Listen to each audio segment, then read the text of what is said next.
Hello guys, welcome to season 2 part 2 of What If Naruto Was More Like His Father. Anyways, enjoy. The sun rose up ever so slowly over the hills, casting its glow over the earth. Wildlife slowly woke up from their sleep, getting ready to hunt for the day. It was the kind of day that was rather rare, but the feeling that anyone would get was always positive. Such was the case with the shinobi sleeping in a tent by the riverside. Jiraiya kept snoring away like a pig, never having cared whether his heavy snoring would disturb other people in the vicinity. Naruto had heavily stuffed his ears with cotton, for Jiraiya might very well be running a chainsaw right next to him, his sensitive hearing not allowing him to ignore the snores. Haruto was in the same boat as his cousin, his ears almost overflowing with cotton. At first, he was quite annoyed when he slept with Naruto and Jiraiya for the first time since leaving with them. But due to the fear of being left behind because he annoyed them, he kept quiet. It was Naruto who discovered his problem and silently offered a solution. Since then, both the Uzumaki slept peacefully as if Jiraiya wasn't even there.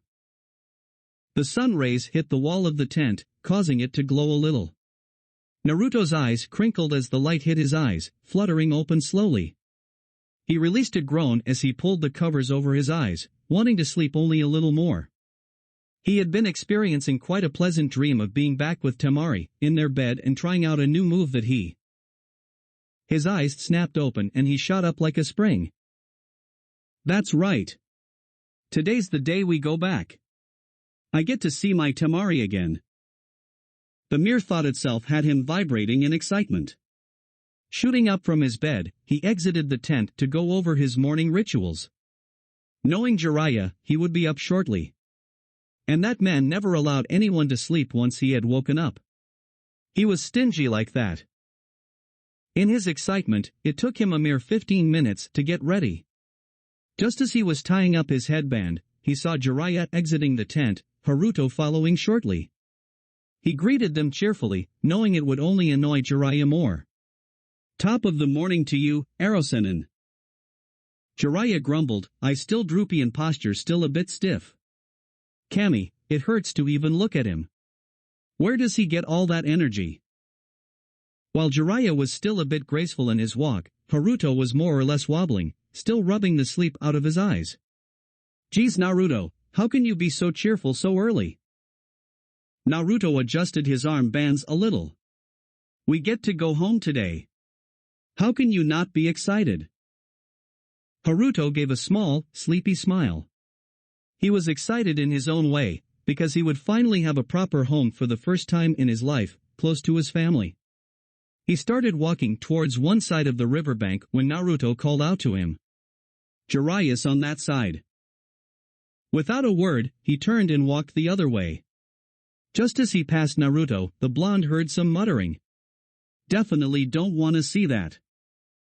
Naruto watched with bemusement as his cousin walked away to complete his morning rituals. Out in the forest, they were never a problem for him, but that was because he had marked a public restroom in the nearest town. Turning around, he set to pack up their camping supplies. He couldn't wait to everyone back home. XXXXXXX. Tsunade sighed as she filled out her signature on another paper. Honestly, she knew that the job of the Hokage was taxing, but she was beginning to wonder whether her grandfather and granduncle got killed themselves in the field just to get rid of the damn paperwork. It also did not help that her sensei kept smirking whenever he visited her and saw the pile of paperwork. He always vanished before she could ask him what was so damn funny. A knock on her door interrupted her from her musings. Come in. The door opened to reveal her apprentice, Sakura. Tsunade was proud to say that Sakura had grown a lot in the past 3 years. Ever since she told the remaining rookies that Naruto had left the village to train with Jiraiya, every single one of the rookies had thrown themselves into training, determined to close the gap between them and their friend. But Sakura was the biggest surprise of all. At first, Tsunade was slightly taken aback when Sakura had come to her and asked her to be her apprentice. At first, Tsunade wanted to refuse, excusing that she already had Shizune. But it was the determination in the pink-haired girl's eyes that got to her. Curious as to why Sakura was so determined, Tsunade agreed to train her. Only over the years she came to learn why Sakura was so determined to improve herself. She wanted to prove herself worthy of being Naruto's teammate. Sakura walked forward and placed the report she was carrying on Tsunade's desk. Momo-sensei said that some minor incision adjustments would have to be made, but nothing else that required major correction. Tsunade picked up the file and skimmed it over. Being the best medic nin in the world, she had set the bar for Sakura quite high. For every theoretical or practical test, Sakura was required to score no less than 98%. Tsunade knew that she was being a bit more tough on the girl than required, but seeing as Sakura had a knack for the more sophisticated side of ninja arts, she managed to reach the bar Tsunade had placed for her. Tsunade put the file back on her desk, nodding in approval. Well done, Sakura. Momo-sensei was right in her remark, but I don't want you repeating this mistake again. Got it? Sakura stood up a little straighter. Hi. Tsunade nodded, and after thinking a little, she offered her a suggestion. Take the rest of the day off, Sakura. You've earned it. Sakura gave a small smile of accomplishment and happiness. She bowed and quickly left the Hokage tower. Tsunade smiled as she reached for another paper. She didn't know why, but suddenly she had a good feeling about today. Sakura smiled as she strolled in the crowded market street, picking up the vegetables that her mother had asked her to bring home. It was always good to receive an early off day from Tsunade-sama, because she pushed her hard every day. While Sakura craved rest sometimes, she was glad that Tsunade really pushed her hard. The amount of improvement she had gone through no longer made her feel like she was a weak link in the chain of Team 7. Team 7, now that I think about it, it has been 3 years since I saw Naruto. Shouldn't he be returning by now? XXXXXXX. Izumo yawned as he stared up at the sky with a bored gaze. Beside him, his partner was soundly snoring, oblivious to the world's happenings. Izumo always told himself that being a gate guard was important, since it was their duty to stop any enemy from entering the village. The truth was that the only reason he and Kotetsu had chosen this duty was because they were damn lazy. Pretty much nothing interesting happened at the gate, so there was no need to stay alert all the time. Besides, A and BU were posted here as well, to pick up anything that they might miss.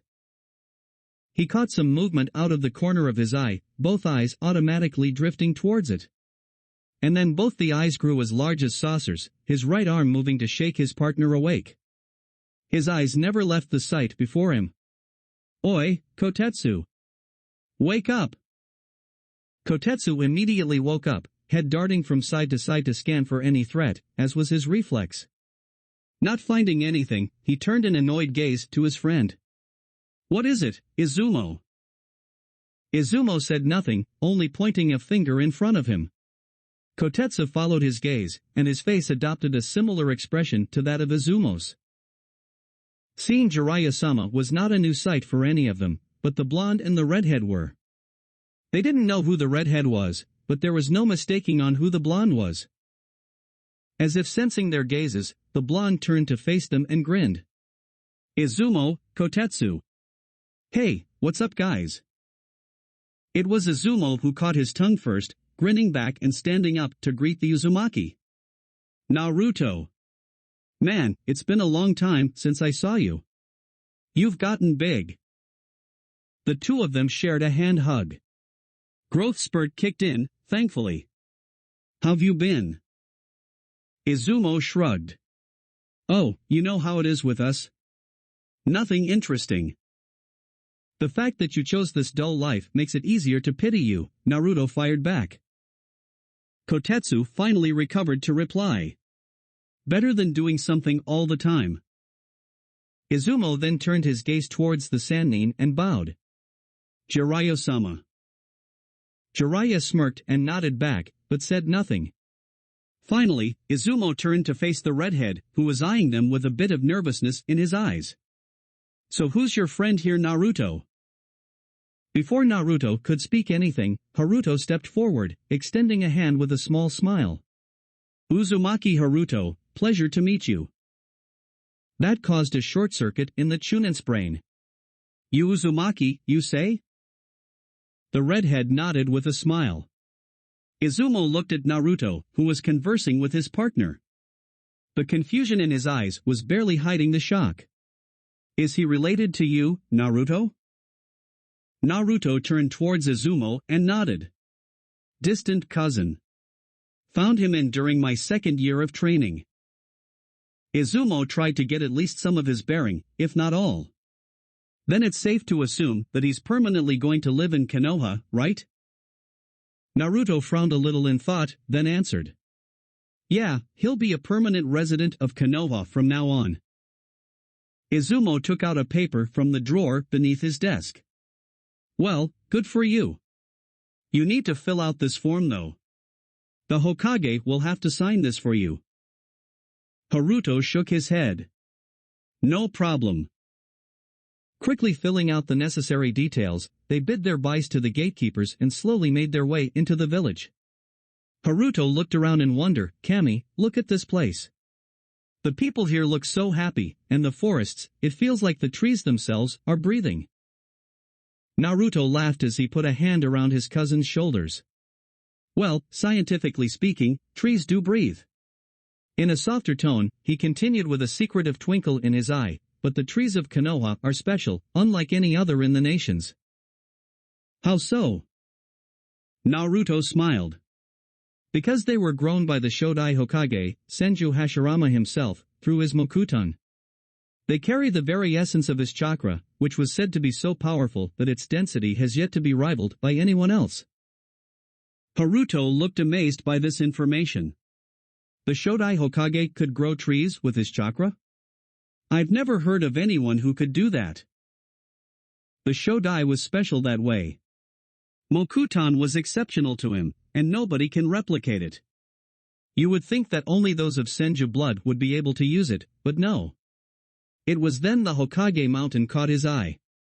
Oh, so they finally added Tsunade's face to the mountain. My clone didn't see that last time it came here. Jiraiya smiled. It must be only at the end of your second year. He then waved a hand towards the Hokage tower. Shall we? As they walked through the village, they gathered many stares from the villagers. The civilians broke out in intense whispers, before not so subtly pointing at the trio. Jiraiya and Naruto gave no indication that they were paying attention to that, but Haruto was getting a bit uncomfortable. Naruto never told him that he was this popular in his own village. Unknown to the redhead, Naruto was feeling uncomfortable as well, but he was doing a better job of hiding it. He loved his village, he really did, but he never liked it when attention was focused solely on him. Perhaps it was his ninja instincts, because it was difficult to blend in when everyone was focusing on you. He knew Jiraiya had no problem with it. Hell, the man actually lived for attention. That ridiculous kabuki dance of his was meant to divert all the attention to him.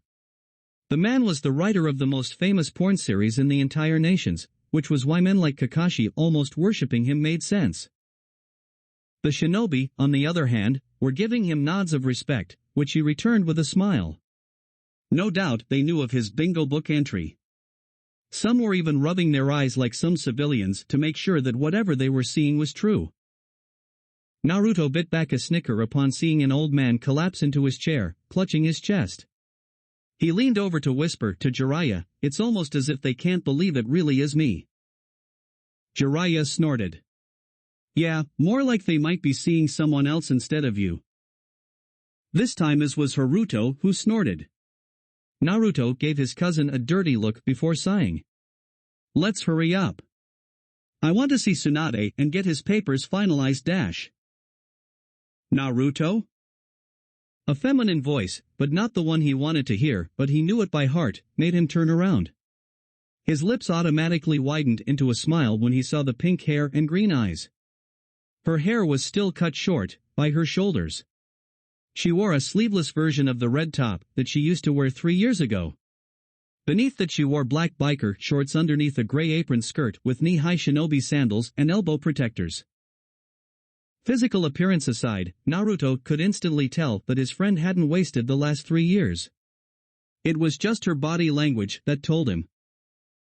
Finally, she looks like an actual kunoichi. His smile widened into a grin as he opened his arms for a hug. She was taken by surprise when she noticed that Naruto was a full head taller than her. She stepped back to take a good look at her teammate. It had been 3 years after all. Standing at 5 feet 10 inches, Sakura could instantly tell that Naruto was now the tallest member of the original Rookie 12, an inch above Shino, who was the next tallest member. Naruto had cut his bangs into a much more normal hairstyle. His frame had grown wider at the shoulders, and the V-cut of his body had become more pronounced. His muscles had gotten much more defined from the way how well his clothes fit him. He still wore the same Jonin uniform from 3 years back, with the exception of the color of his armbands. The azure eyes glowed with intelligence just like 3 years ago, but now they held a level of maturity beyond their age. Sakura faintly realized that Naruto was perhaps the most handsome person in the entire village. "You've really grown, haven't you?" she asked in a wry voice. "I'm not the only who has.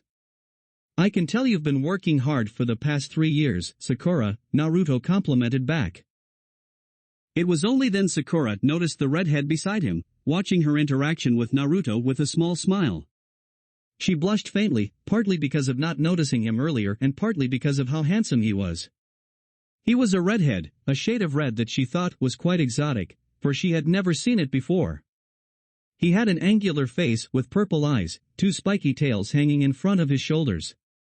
"Naruto, who's this?" The redhead stepped forward, extending a hand. "Uzumaki Haruto," he introduced himself. "A real pleasure to meet you, Sakura-san." He held her hand a bit longer than handshakes lasted, but she didn't notice that.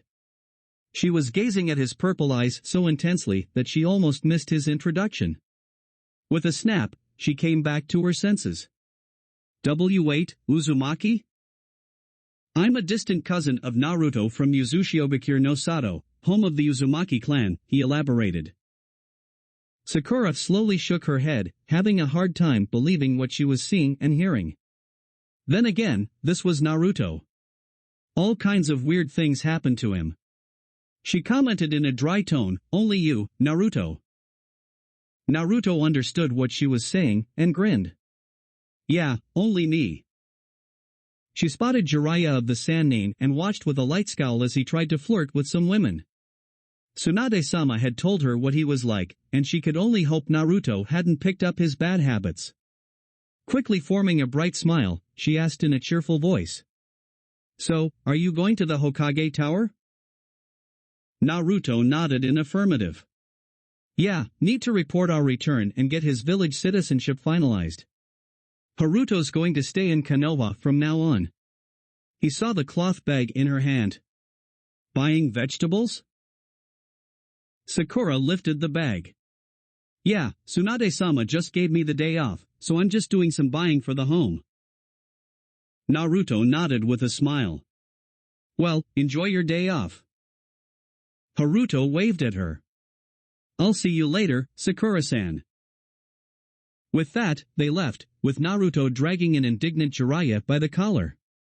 Sakura smiled as she watched them walk away. She didn't know there were any Uzumaki left, but she was happy for her teammate that he found a surviving member of his close family. And she had to admit, but Naruto's cousin was just as good-looking as Naruto, if not more. She continued smiling on the way home. She had a feeling that today would be a good day. XXXXXXX. Tsunade was taking a small break from paperwork, drinking sake from a small cup. A knock on the door interrupted her, and she reflexively spread out her senses. She paused drinking, purely out of shock because there was an obscenely large chakra source, bigger than anything she had ever sensed, standing right outside the door. Readying herself in case it was an enemy, she called out, "Come in." The door opened, and she was thankful that she had put the cup down, otherwise it would have surely fallen out of her hand, shattering on the floor. A very familiar blonde greeted her with a grin and a wave.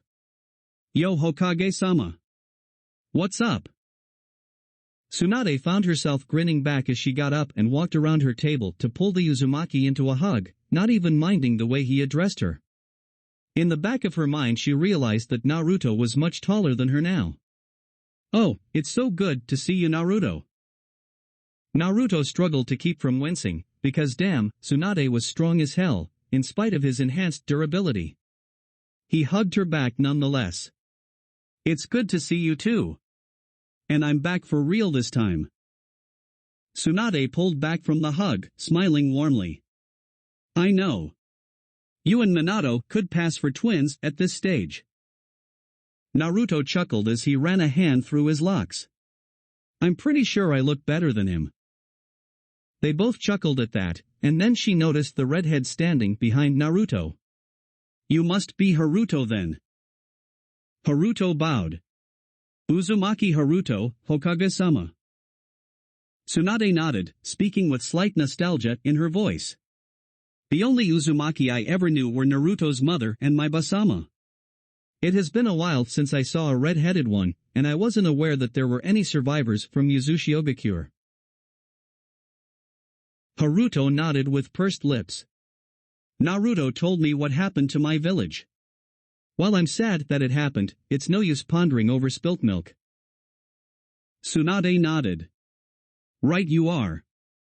However, you must understand that Naruto holds a lot of political power as the head of 2 clans, one of them being Uzumaki. If there is even one person claiming to be related to him by blood, I have to thoroughly make sure the claim is true. I could give you my blood for a DNA test, I suppose," Haruto half offered, half suggested. "Or we can make this faster easier for all of us if you just show her your chains," Naruto counter-proposed. Tsunade sharply turned to face Naruto, a serious frown on her face. "Chains?" Naruto smirked and simply turned to his cousin in response, who brought out 4 blood-red chains from his back.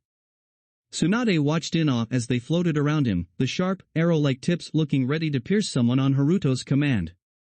She had no doubt that they were identical to Kushina's chains in all but color.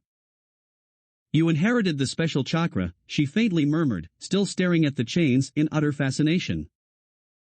Haruto pulled his chains back, looking satisfied. "Do I pass?" Tsunade smiled and nodded. "I acknowledge and accept your claim of being an Uzumaki. Naruto already arranged for a permanent residence for you here beforehand a few months ago." Haruto nodded. "I told him to do that." Tsunade extended her hand. "For anyone who wants permanent citizenship granted, they have to fill out a form by the gates. Did the guards give that to you?" In answer, Haruto took out the folded form from his pocket and handed it to her. Tsunade went back to her chain and sat down, reading it over. She nodded in approval and spoke. "I'll have your citizenship and residential papers prepared by tomorrow. You have the option of joining the Konoha Shinobi forces, if you want to." Haruto nodded. "Hi." Tsunade tore a small slip of paper and wrote something on it, putting it inside the form. "I'll prepare an evaluation for you latest by day after tomorrow. Welcome to Konohagakure no Sato," she added with a smile. Naruto then stepped forward, a hopeful expression on his face. "Bachan, is Temari?" Tsunade smiled and nodded. "She's in the village right now. In fact she dash." It was at this moment that the door was knocked again. Naruto spread his senses and couldn't control the grin on his face when he instantly recognized the chakra signatures. "Come in." The door opened, and Naruto turned around to face the newcomers with his cheerful grin. Shikamaru had grown just like he did, only he was a couple inches shorter than him. He dressed more like a chunin now, the vest coming to fit his larger frame. He was still skinny, but at least he no longer looked that he was gonna topple to sleep any second. It was the second person that caused his breath to get caught in his windpipe. She wore a black, sleeveless blouse with a collar that wrapped around her neck and a small window for her chest. The blouse stopped just below her significantly larger breasts 36D, he mused, and was followed by a fishnet that stopped just before her belly button. Her shoulders were bare, and she wore long, dark blue sleeves that reached her mid-bicep, with a finger hole. She wore black ANBU pants with small slits on the sides of her thighs, with a holster strapped to her left thigh and black shinobi sandals. Her hair was now worn in 2 ponytails instead of 4, and her face had lost some of the baby fat. Her signature war fan was nowhere to be seen, but Naruto did catch a storage seal on the cloth of both of her wrists. All this checking out took him less than a second, and his eyes rose up to meet his wife's, which were shining with happiness. Temari had grown so beautiful in the past 3 years that Naruto actually failed to bring any words to his mouth. Temari smiled upon seeing Naruto, her eyes catching his roaming her figure quickly before making eye contact with her.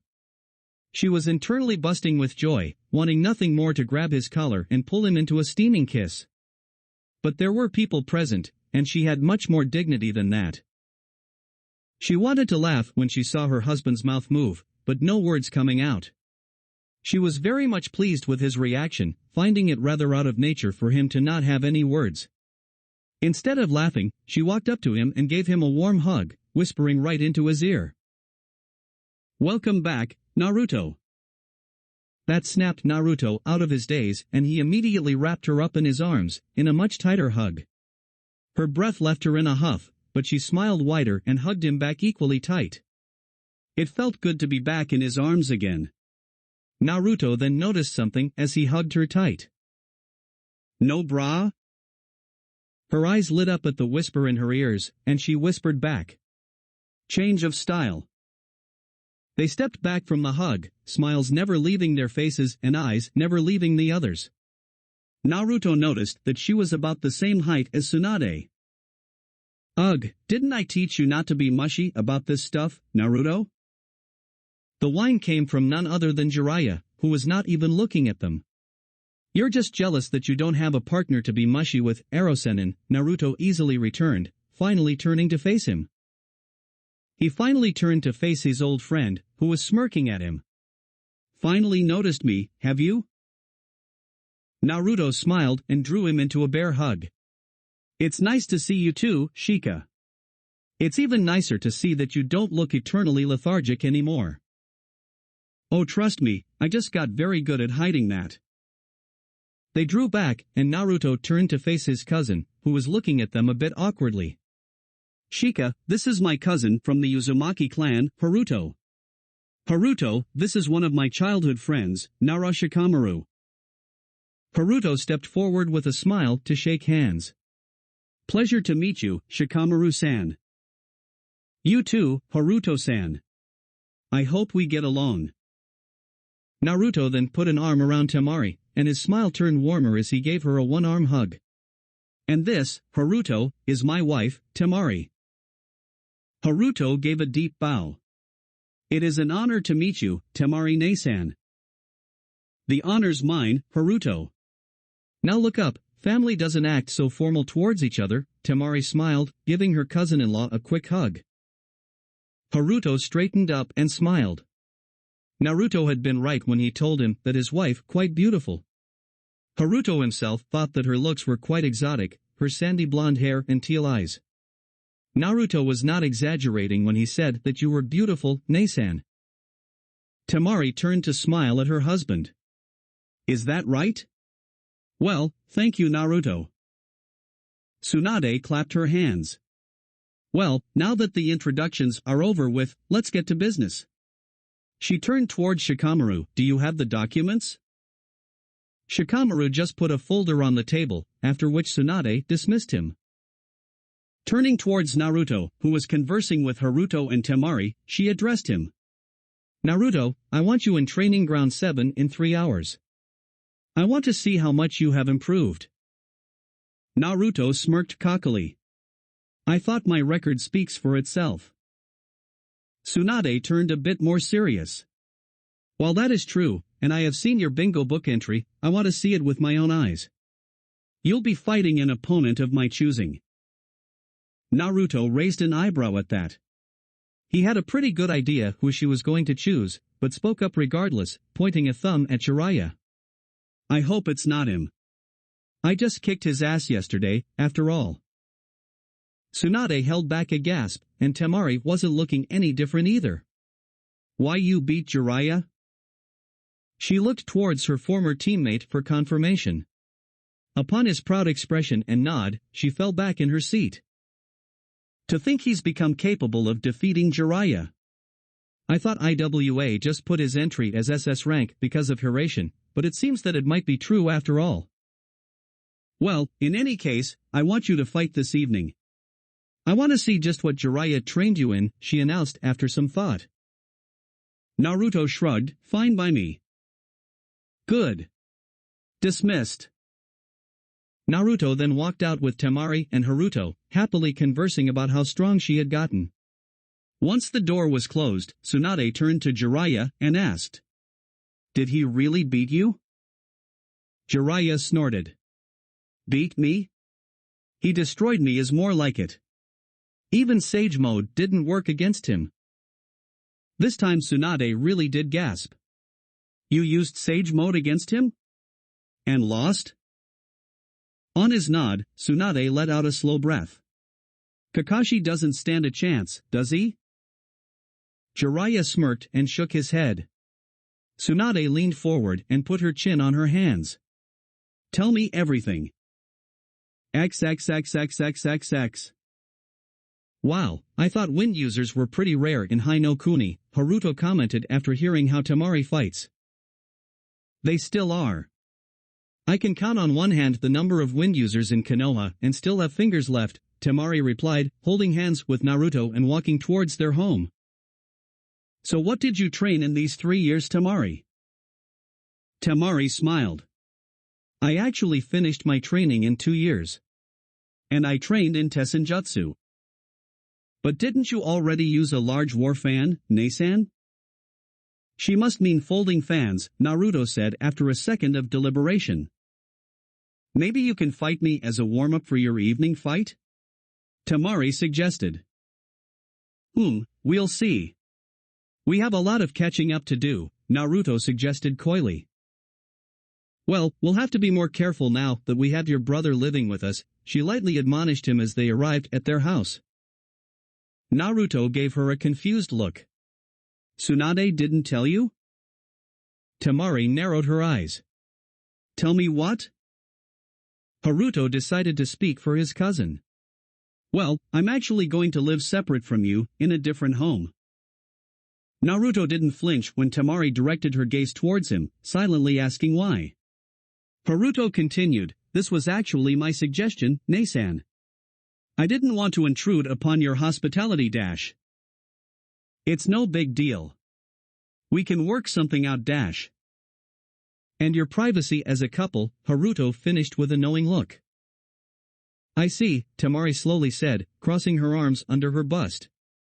And here I was going to question you about how useful would a private, backdoor hot spring be when Haruto would live with us, Temari revealed, raising an eyebrow at her sheepish-looking husband. I'd rather call it a jacuzzi, since you can't just build a hot spring. It was actually Haruto who pointed that out to me, Naruto said, scratching his cheek bashfully. But he only pointed that out when Tsunade informed me that it was finished. He was the one who convinced me that he would find a separate place for himself. That was the reason why I contacted Tsunade to find a place for him near our home. Why would you even build one? Naruto looked a bit disappointed. You don't like it? Temari quickly reassured him, No honey, I didn't mean it like that. I loved it, but why did you build it? For one, I missed 3 of your birthdays, so I thought the gift should be good enough to account for all 3. 2, because I simply can. Kami knows how much money we have and I have little idea what to do with it all. 3, I love you, which should be reason enough, Naruto recounted his reasons, giving a quick kiss to Temari in the end. Temari smiled against his lips, but pulled back before it could get heated. Well, it was a very thoughtful gift I see. Naruto turned to face Haruto, who was looking a bit uncomfortable. He made an apologetic expression, sorry, that must have been awkward for you. Haruto waved a hand, it's all right. It only proves that a separate residence was a good idea. Temari turned to Naruto. I'll take your scroll inside, while you show him his house, she offered. Or you can come with us, Naruto said, a shadow clone popping up beside him. It took the scroll and vanished. Naruto waved a hand down the lane to the right of their house. XXXXXX. Haruto's residence was a modest 1 BHK apartment half a mile away from their house. After helping him settle into it, they bid their goodbyes and returned to their house. "Alright, I've got 2 hours," Naruto said as they went to their backyard's open space. He and Temari faced against each other, a challenging grin on their faces. "Show me what you got." "With pleasure." Without wasting any moment, Temari rushed into Naruto's guard, not giving him any time to prepare. Naruto's reflexes were perfectly on point, ducking right beneath the jump spinning round kick that would have taken his head off. Naruto straightened up, only to lean back when the other foot rushed at his face in the momentum of the same spin. "Not bad at all," Naruto praised, blocking a punch and countering with his own. Temari smirked as she dodged it with a backflip, attempting to kick Naruto's chin with the flip. Naruto avoided that and rushed into her guard, hoping to throw a punch into her gut. He was pleasantly surprised when instead of landing on her feet, like he expected her to, she flipped once more and landed perfectly on her hands and upper back. Naruto formed a crossguard with his hands when Temari attempted to kip up into his chest. The force of the double kick was enough to make him stumble back a step. He smiled in approval. "That was impressive, Temari. You read my movements." Temari smirked as she went back into her stance. "How about we stop playing around now?" Naruto smirked. "Let's kick it up just a notch. Match goes to the one who lands the first clean hit." With that, he settled into his stance. He noted that Temari's legs were spread wide, but not too wide. Which meant that most of her attacks would be hand-based. Most probably, it would be lightning-fast punches or elbow attacks, with some knees thrown in. Leg attacks could be limited to straight kicks, mostly to break guard or create an opening for the hands. Simultaneously, they both vanished so fast that it was a blur. Their forearms crashed, and the crash pushed both of them back. Just as Naruto expected, Temari's taijutsu focused mostly on the hands. They were very quick, he had to give that to her. Just as he caught her wrist to prevent the punch from connecting to his face, her leg came up to slam into his stomach. Naruto jumped back, but rebounded with a spinning hook kick. The seal enhancements worked in his favor, as Temari was barely able to avoid the kick to her face. She jumped up, attempting a triple kick combo which Naruto blocked. What's more impressive is that she has yet to break her momentum in the fight, he observed as she used the momentum of the spin to land a punch to his face. That was the opening he needed. Using his right hand to deflect the punch, he bent low and slammed an elbow to her gut, making sure to hold back his strength. Due to the hit being directly below the sternum, it hurt quite a lot. Temari stumbled back, a hand on where the hit had landed. Naruto rushed to her, landed a sidekick/back kick combo that sent her to the ground. "That was really good, Temari." Naruto grinned as he walked up to her, leaning down. Temari's hand was glowing green as she used Iryo ninjutsu to lessen the pain. "There was hardly an opening in your form." "But there was, wasn't it?" Temari grunted as she clasped Naruto's hand to get up. She yelped, however, when Naruto pulled her directly into a kiss. There was no other word for it. Naruto ravished her mouth as his tongue entered it without giving her a chance to fight back. It was like a hungry animal eating for the first time in days, or in this case, years. Temari had missed the taste of his mouth just as much as he had missed hers. Her hands came around his neck as they both pulled each other closer. Naruto relished the feel of her waist, since there was nothing to cover it. His right hand moved back and forth, softly massaging her waist.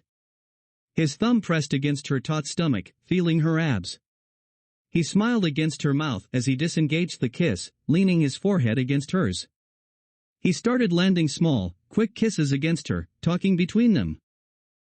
"Sorry, I missed that." "It's okay, I did too."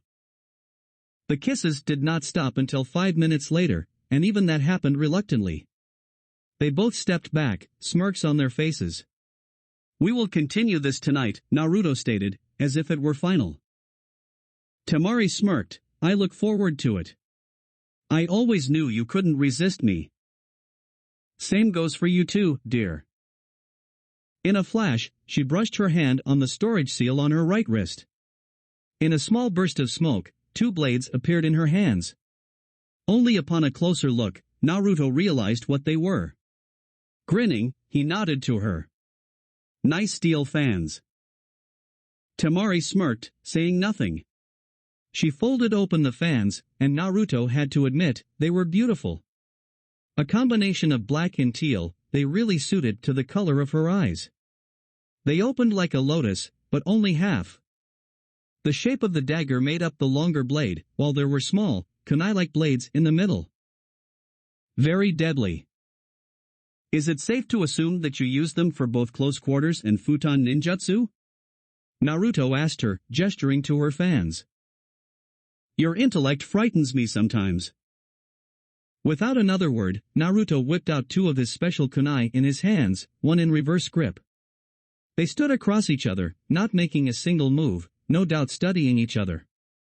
Temari knew how skilled her husband was in a knife fight, but there were little openings in the way of the fan. Her teacher taught her how to fight not just one, but multiple opponents, close range and far. But fighting Naruto might as well mean fighting multiple opponents at once.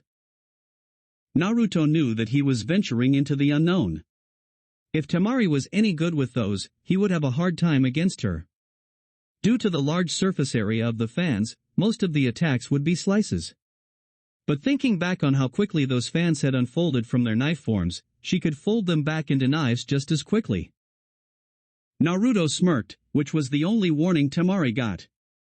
Before she knew, she was turning around on pure instinct and reflex, blocking the stab with her fan. A brief flicker of surprise passed in his eyes upon seeing her block his strike, but the smirk remained. Nice reflexes. In answer, Temari brought the other fan up in a slice to his head. Naruto ducked, swiping her legs from under her. Temari jumped over his legs, countering it with a combined swipe from both of her fans with a front flip. The result of that was it sent both of them flying in the opposite direction. Temari didn't waste any time upon landing. As soon as her foot touched the ground, she swiped her right fan hard to the right. A large gust of wind, powerful enough to be visible, rushed towards Naruto. Naruto simply charged his legs with chakra and jumped high, letting the gust pass from beneath him. He threw his kunai at her, which she let pass by her head. She then turned around, expecting him to flash right behind her. That cost her the fight. Don't be so quick to jump to conclusions, his voice came from behind her, a kunai point resting on her neck. Temari's voice was puzzled. How did you? Well, I knew that you were aware of how I used Terration, so I expected you to react the way you did, turning to defend your back. Only I decided to stir away from that line this time, Naruto explained, taking a step back. Temari smiled, retaking her stance. Nice strategy. Let's see if it works a second time. Naruto internally was very proud of Temari. He always admired her never-say-die attitude, and it suited her personality very well. Taking out another kunai, he retook his stance. I don't know about that, he said in a thoughtful tone, completely contrasting with the smirk on his face. Maybe I'll flash behind, or should it be the front? As if you'll even get the chance, Temari muttered, before launching into offense. The next 5 minutes Naruto saw what exactly Temari was capable of now. Her strikes with open fans were very deadly, easily capable of landing fatal cuts or even cutting someone's head off. Her form seemed impeccable, not stumbling between attacks at all. Most of Naruto's attention was on dodging or deflecting Temari's strikes, for she was seamlessly able to switch between folding and unfolding her fans. Whenever he attempted a strike, she would either deflect or block it with her fan, or catch it with the small, knife-like window in her fan and follow it up with a taijutsu attack. Nice to see that I'm not the only one who's made improvements in leaps and bounds. She is easily mid to high jonin at this point, Naruto thought as he leaned back from a strike, flipping sideways to avoid a jump-spinning sidekick. He threw his kunai right at her, knowing he would have to create his own opening. Temari folded her fan swiftly to knock away the incoming kunai, as was her reflex, when Naruto disappeared from in front of her. She didn't even finish her curse when a foot connected to the back of her head, knocking her to the side. She got up swiftly, but Naruto was already moving. He backflipped, landing right on her shoulders. He then backflipped again, this time with her. Temari grunted as she was slammed on the ground, hard. She knew she had lost when there was a kunai resting on her throat. "I have to say, that was damn impressive, Temari," came Naruto's pleased voice from behind her. Temari just grumbled as he pulled her up. "How come I didn't see that coming?" "Come on, Temari, that was awesome." "There were hardly any openings in your form for me to exploit," Naruto tried to cheer her up. Temari didn't feel any satisfied with Naruto's cheer, walking towards their house with a huff, folding her fans and putting them in her storage seal. Naruto internally chuckled. Temari was a sore loser. "The next time, you won't make the same mistake. Think of it this way, I just helped you improve a little," he offered. Temari sighed. "I'm not upset at you, Naruto. It's just that, I've trained my ass off in those 2 years dash. I can see that. It's a really nice ass. And even then you didn't have much trouble in taking me down," Temari finished, turning to face him with an unreadable expression. "You were simply testing me, weren't you?" Naruto twirled his kunai. "Well, I did want to see how you improved, didn't I? Besides, I did improve as well. I wasn't going to just sit around." Temari didn't seem very convinced with his reasoning, but accepted with a small smile. "Well, you did beat Jiraiya-sama after all, so I shouldn't be surprised too much." Now that is over, his voice suddenly whispered in her ear, "How about we have some fun?" Temari jumped in surprise. Just how fast had he become? Before she could reply, Naruto was already placing small kisses on the side of her face. His hands were roaming her front, rubbing her stomach. She sighed in pleasure, leaning back into him. "I thought you wanted to do this tonight," she breathed. It was hard for him to pause. 3 years going without sex, and now it was coming back to bite him. Temari's scent was driving him crazy, and he wanted nothing more than to pick her up and lock themselves in the bedroom. His waterfall training was the only reason he could restrain himself at this moment. "Oh, we will, trust me. I'm going to enjoy every bit of you when we're alone tonight." "But I didn't say anything about not making out," he growled before turning her around and picking her up, her legs wrapping around him. He walked inside, with Temari giggling at his impatience. XXXXXXX. Naruto arrived on the ground exactly on 4 p.m., with Temari in tow. "So just because the asshole tried to hit on you, you almost cut off his dick?" Naruto asked incredulously. Temari scoffed, rising to her feet. "Honestly, he should have known not to mess with me when I killed all those bandits single-handedly, without a problem." Naruto whistled. "That's harsh. Pity we can't wear our rings in the field." Temari nodded, completely agreeing with him. A pity indeed. "Why weren't you with the team again?" Temari shrugged. "I discovered that I like working alone. Which is why I refused it when Tsunade offered me a team to lead. As a jonin working alone, I'm much more efficient. But being in a team has its advantages, and you know that." "I do, but working alone is so much better for me." Naruto shrugged, not wanting to argue with her anymore. Jonin had the choice of either working alone, or with a team. If Temari preferred to work alone, he wasn't going to stop her. And with how formidable she had become, he would have to worry less about her. It wasn't as if there was a bounty on her head, after all. Expanding his senses, he sensed Jiraiya, Shizune and Tsunade in the trees. No doubt they were here to watch the fight. He lowered the gravity on his person to 3 times that of Earth, feeling significantly lighter. "Temari, why don't you join our audience in the trees? Better view from there." "Sure, why not? Just give me a good show." With that, she jumped away. He sensed Sakura coming to the ground, and he turned around. She walked up to him with a smile, tightening some gloves on her hands. "Tsunade-sama called you as well, Naruto?" "Yeah, apparently she wants to test both of us. I can see who the conductor of the test is going to be." Just as he finished his sentence, a burst of smoke appeared right next to him. Naruto was shaking his head as the figure emerged from the smoke that cleared away. "I saw that coming from a mile away. Considering that you can't physically see that far, I find that to be impossible. Kakashi, you are the strongest jonin in this village. Why won't Tsunade send you?" Kakashi gave an eye smile. "Good point, though I don't know about the part of strongest jonin anymore, now that you're here. You've gotten quite tall by the way, Naruto." "And you're still as perverted as ever," Naruto shot back. "Come on Kakashi-sensei, Naruto couldn't possibly be better than you," Sakura argued, but then she caught Naruto's smirk. "Could he?" "I suppose all will be proven shortly," Naruto said in a breezy way. Sakura still looked doubtful, but didn't say anything. Naruto remembered something, his hand going to his hip pouch and pulling something out. "Oh, before we start, have this." Kakashi's eyes looked at the cover, and went wide with disbelief. "No way. Is it?" "Oh Kami, it is."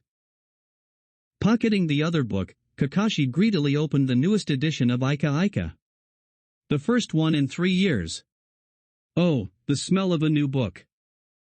Naruto was a little disturbed by Kakashi's enthusiasm, but didn't show it. Everyone had their ways of getting off, and was Kakashi's eyes shining with withheld tears? "Thank you Naruto, this is the best gift anyone has ever given me." Naruto waved the thanks away. "Don't mention it." Sakura on the other hand, was suspiciously looking at Naruto. "And why were you in the possession of that book, Naruto?" Naruto held up his hands. "Don't look at me like that, Ero-sennin gave it to me." In the forest, Temari whacked Jiraiya across the back of his head, much to Tsunade's approval. "And you didn't read it?" "Alright, that's enough Sakura," Kakashi stopped her there. Once Sakura seemed calmed down, he spoke. "Alright. Godame-sama called me earlier, informing me that I was to test you too. Probably because she is interested in reforming Team 7, without Sasuke this time." Kakashi carefully watched his 2 former students for any reaction. Naruto simply narrowed his eyes a little, but nothing else. It was Sakura that surprised him. He expected her to slump into depression, or show some sign of sadness, but there wasn't any. Instead, her eyes told him something else. Something unexpected. Sakura no longer felt anything for Sasuke. "Looks like Tsunade-sama did a really thorough job of beating the fangirl out of her," he observed mentally. He had imagined that Godame would be a tough teacher, but to stomp Sakura's infatuation for Sasuke out of her? She must be damn vicious. "I still can't imagine how the bastard escaped from this village," Naruto muttered, looking towards the sky. Kakashi sighed. He was taken when he was being transferred to Hozuki Castle for his prison sentence. Short version is, the Konoha ninja were ambushed by an unknown party while on the way to the prison. No one was killed, but Sasuke was taken from right under their noses. Why would you even transfer him? Because it's the best criminal containment facility in the world? That place has a record of 0 prisoner escapes, and to be honest, that's a very good incentive to keep a prisoner there. From what I heard, the Shinobi Council was in favor of it. Naruto pursed his lips. Better than our ANBU here? The prison in our village is not much of a prison than it is a holding facility. Plus, ANBU is susceptible to attacks and break-ins, as you have so repeatedly proved when you were younger, Naruto, Kakashi reminded him. Naruto scoffed lightly at that, but didn't deny the claim. Please tell me at least you know who took him away. Kakashi sighed, looking unsure of his answer. There is no official evidence as to who might have taken him, but we know of one person who had shown a disturbing amount of interest in him. Orochimaru. Kakashi shrugged. That's what many suspect. But as I said, we don't have any proof. Anyway, back to the test. At first, it was going to be you two against me, but there has been a change of plans by Tsunade-sama. Sakura looked confused by his words. Why would she change it? Kakashi put his book away, implying that he was serious. I don't know the exact reason, but I'm not going to speculate. The test is actually quite simple, he said, pulling out not 2, but 3 bells. 3 bells, Kakashi-sensei? Patience Sakura. Yes, it will be 3 bells this time, with 2 for you both, and 1 for me, he explained, giving the bells to Naruto and Sakura. The test is essentially a battle royal, with every man for himself. The last ninja to remain standing with all 3 bells in his possession wins. Sakura looked like she didn't know what to make of the test, but Naruto had a smirk on his face. Clearly he was excited. That's actually rather unconventional of her, but I'm not complaining. He walked towards Kakashi and held out a hand. Give me your wrist. I'll remove my mark to make this as fair as possible for you. Kakashi snorted. So nice of you, he commented sarcastically, but gave him his wrist. Naruto put his hand on the mark and removed it, revealing unblemished skin.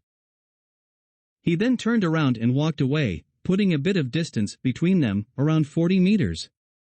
He put the bell in one of his vest pockets and then faced both of them, waving a hand. Whenever you're ready, Kakashi. Sakura too put some distance between her teammate and sensei, tying the bell to her hip. She tightened her gloves one last time and gave a challenging smile to Kakashi. On your go, sensei. Kakashi chuckled, reaching for his hitayate. Even I'm a bit excited about this. But I have a feeling that I shouldn't hold back too much this time, he said, exposing the Sharingan.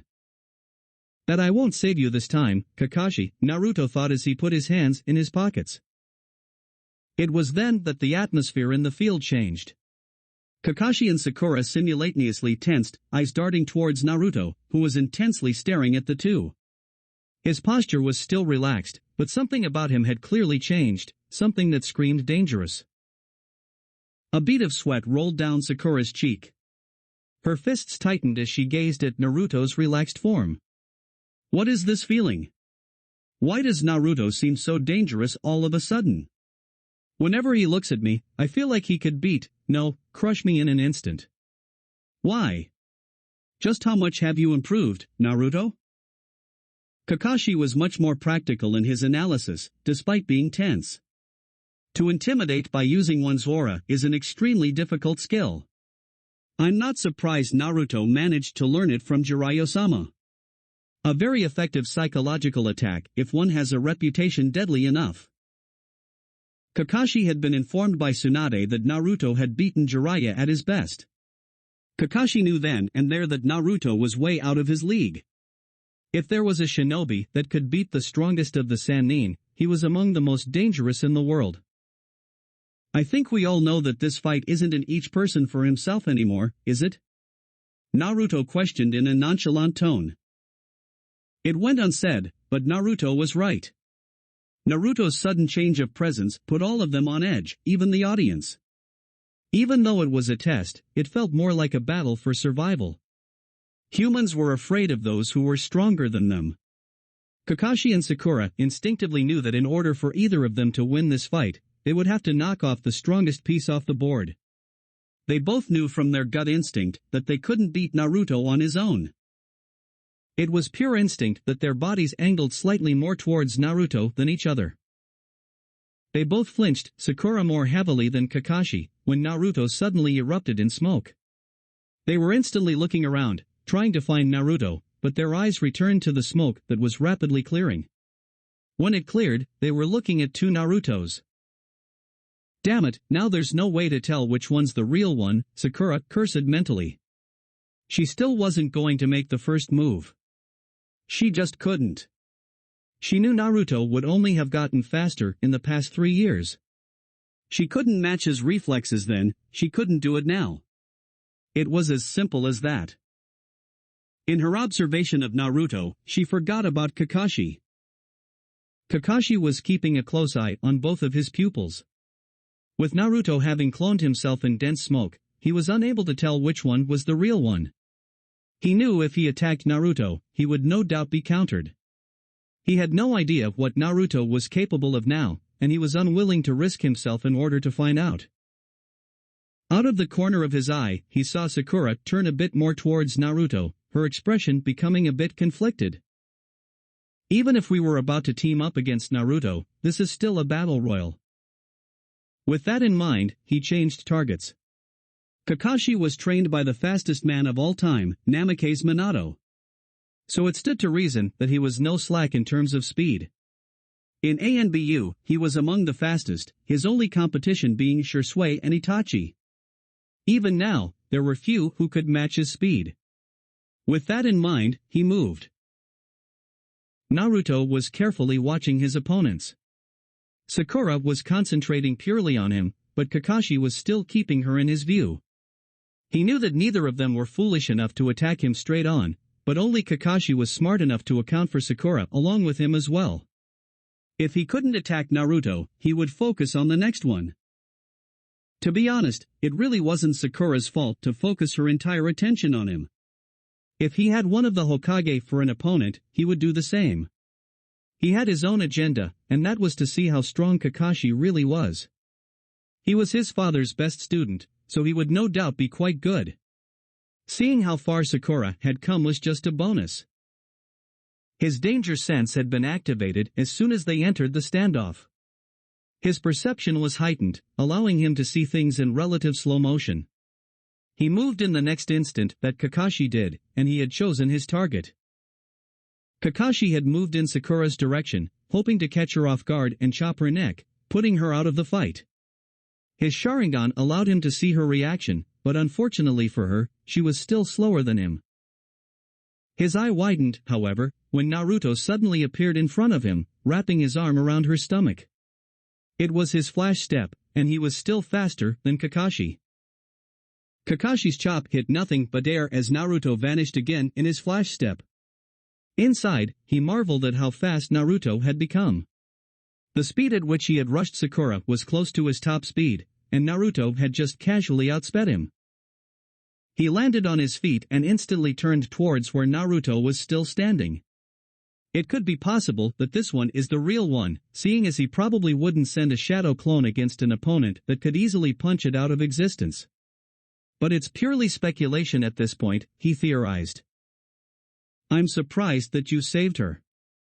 I was about to spare you the trouble of taking her out, he pointed out. Naruto smiled, taking his hands out of his pockets. I have my own reason for saving her. But for now, he pointed at Kakashi, you are going to show me just how good you really are. No holding back. I fear that holding back against you really isn't an option, Naruto, he muttered, readying himself. XXXXXXX. Sakura blinked as she came to her senses. 1 second, she was standing in front of Naruto and Kakashi. She had caught a flicker of movement from Kakashi's side and was about to react, when she found herself being grabbed and brought here. She immediately fell into her fighting stance, facing the blonde in front of her. Kakashi-sensei attacked me, didn't he? I'm surprised you could tell. I thought we were rather fast, Naruto commented, walking to the side. Sakura kept her eyes on him the entire time. She smiled wryly, I might be slow compared to you speed freaks, but I'm not that slow. I was just unable to react to him in time. Naruto circled Sakura like he was a predator, and she was the prey. So are you the clone, or the real deal? Naruto smiled in the way that gave the impression I know something you don't and replied. Why don't you find out for yourself? Sakura smiled challengingly at this. Don't mind if I do. With that, she yelled and punched the ground, her fist sinking into the earth. Only, sink wasn't quite the word for it. Naruto flipped far back, onto the branch of a tree. He found himself restraining a shit-eating grin, because Sakura just rearranged a good portion of the earth around them.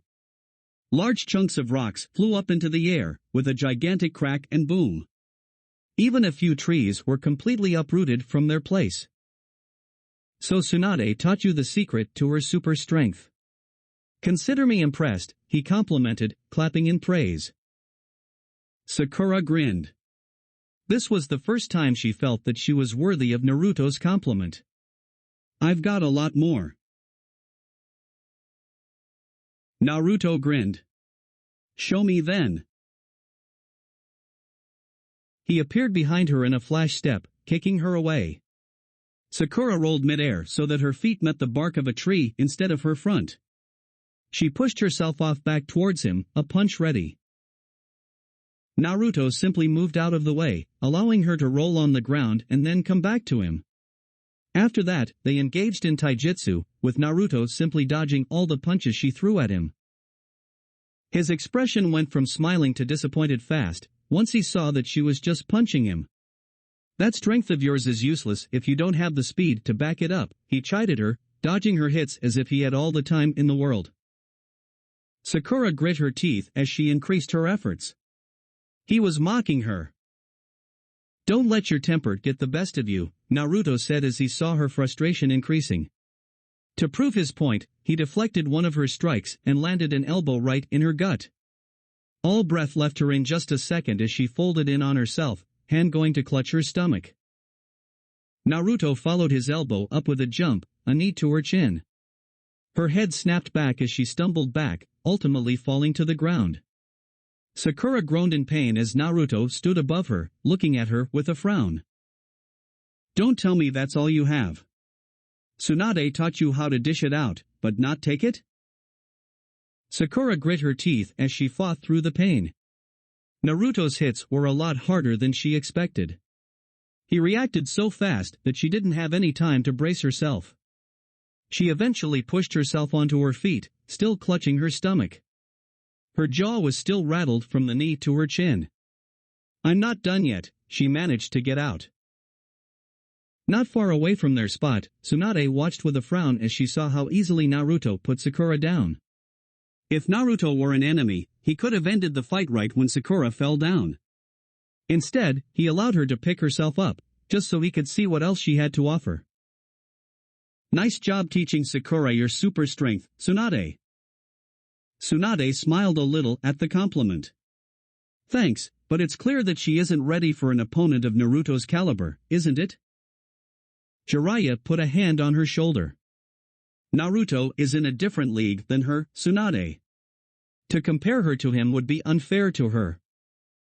Temari watched with pride at how easily her husband handled Sakura.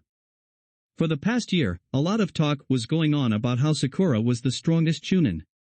Naruto didn't even look like he was putting effort. Haruto, who had arrived at some time before the fight started, winced when he saw Naruto driving his elbow into Sakura's gut. Ever since he saw Sakura, he had instantly developed a crush on her. Which was why it hurt him a bit to see her getting destroyed by Naruto. His hits always hurt. Back to the fight, Sakura had managed to get up, healing some of the damage caused to her. Naruto was still looking at her without any expression on his face. What will you do now? Sakura narrowed her eyes. It was clear that Naruto was way out of her league. If she had managed to climb the mountain of improvement, Naruto had just shot up to the clouds. There seemed to be a whole world of difference between them.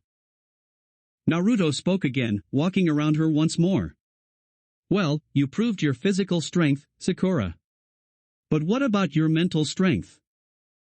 What do you mean? Naruto grinned. You see, I developed the ultimate arrow ninjutsu while I was on my trip. I observed that some perverts are able to resist my Oroku no Jutsu, so I sought to create a variation that was much better than that. I even developed a variation that could weed out women perverts. Would you like to see it? Sakura was steadily getting angry as her feminine fury kicked in. She should have known that Naruto wouldn't have been completely spared from Jiraiya-sama's perverseness. As was her reaction to any pervert she spotted, she cocked back her fist and charged towards him, intent on knocking a tooth out. Naruto! Naruto kept grinning as she charged towards him. Just as her punch reached his face, he just tilted towards his left. Grabbing her punching hand, he twisted it to behind her back and used his leg to kick out her feet from under her. In the span of a moment, Sakura was slammed on the ground painfully on her face, with her hand twisted behind her back in a tight grip. "Mama, your temper tantrums have actually gotten worse," Naruto commented in a light tone. When she twisted her head to look at him, she froze. There was not a speck of the grin from earlier. His face was stone cold. It was a ploy to lure her in. Why such a violent reaction, Sakura? Was it something I said? Naruto twisted her arm a bit more, causing her to wince. "I hate perverts, and you know that." He leaned down to whisper in her ear. "So your reaction is to punch them? Did it never occur to you that you might seriously injure them with your strength?"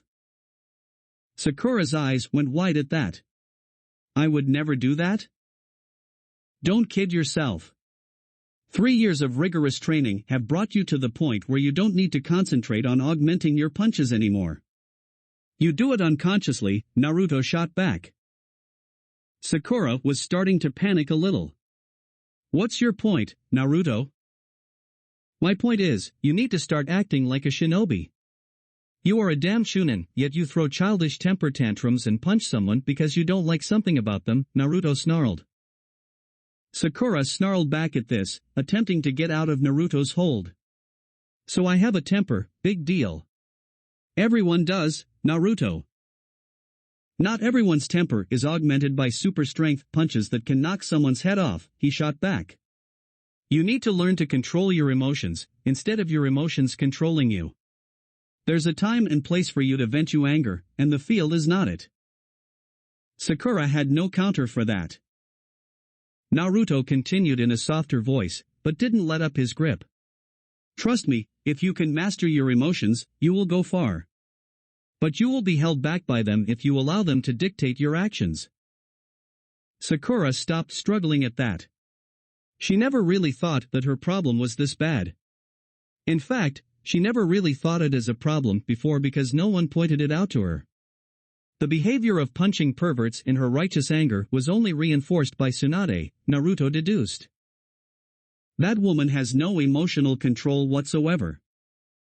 Sakura was clearly conflicted in her views by now.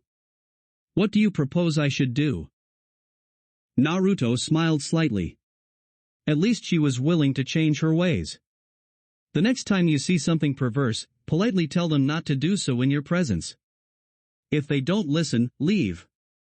If they don't let you leave, then kick the crap out of them," Naruto sagely advised. Sakura snorted, having stopped struggling beneath him. "It'll be difficult. If it were easy, Tsunade would do it." Naruto released her from his hold, pulling her up. He grinned at her, putting a hand on her shoulder. "In time, it will be second nature to you. Emotional control will be one thing you will have surpassed your master in."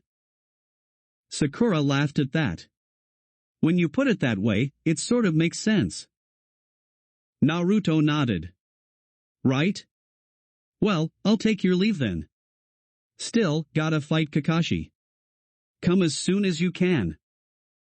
Sakura blinked at the sudden change of pace. "But the bell." She checked her hip, and lo, the bell wasn't there. "He must have taken it when I was down," she realized. She smiled as she looked up, seeing no one. "Just when I thought that I might have closed some of the gap between us, you drift further apart. Can I ever close the gap between us, Naruto?" Her expression was wistful as she gazed up to the sky, which was beginning to darken. An explosion caused her to turn around, seeing smoke in the distance. A determined expression set across her face, and she took to the trees. "I will improve, Naruto. Just you watch." XXXXXXX. The fight on Kakashi's end wasn't going too well, to be honest. As soon as one of the Narutos had taken off with Sakura, the remaining one had engaged Kakashi by firing off a jutsu. The power behind the futon jutsu was a sight to behold. It was a near hurricane-level gust of wind covering a large area. Kakashi had substituted with a broken branch to avoid being hit head-on, but was hit anyways when the wind continued on into the forest.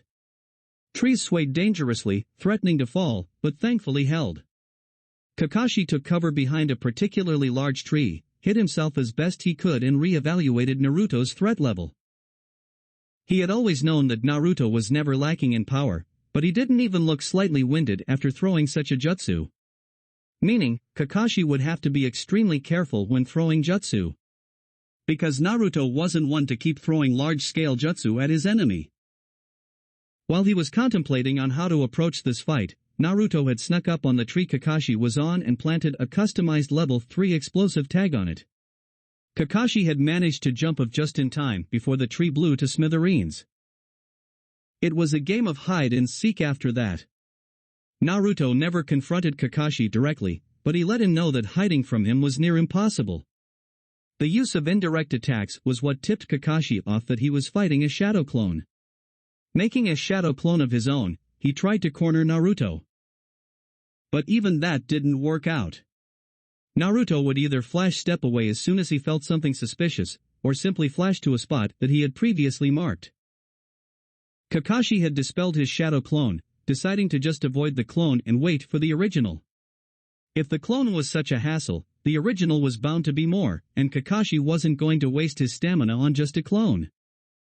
He didn't have to wait long. Even though he was alert while sitting on a branch high above, he still wasn't fast enough to react when Naruto suddenly appeared in front of him, without anything alerting his approach, and kicked him off the branch. Kakashi was able to substitute with a broken piece of wood in time before he hit the ground. Naruto stood up straight.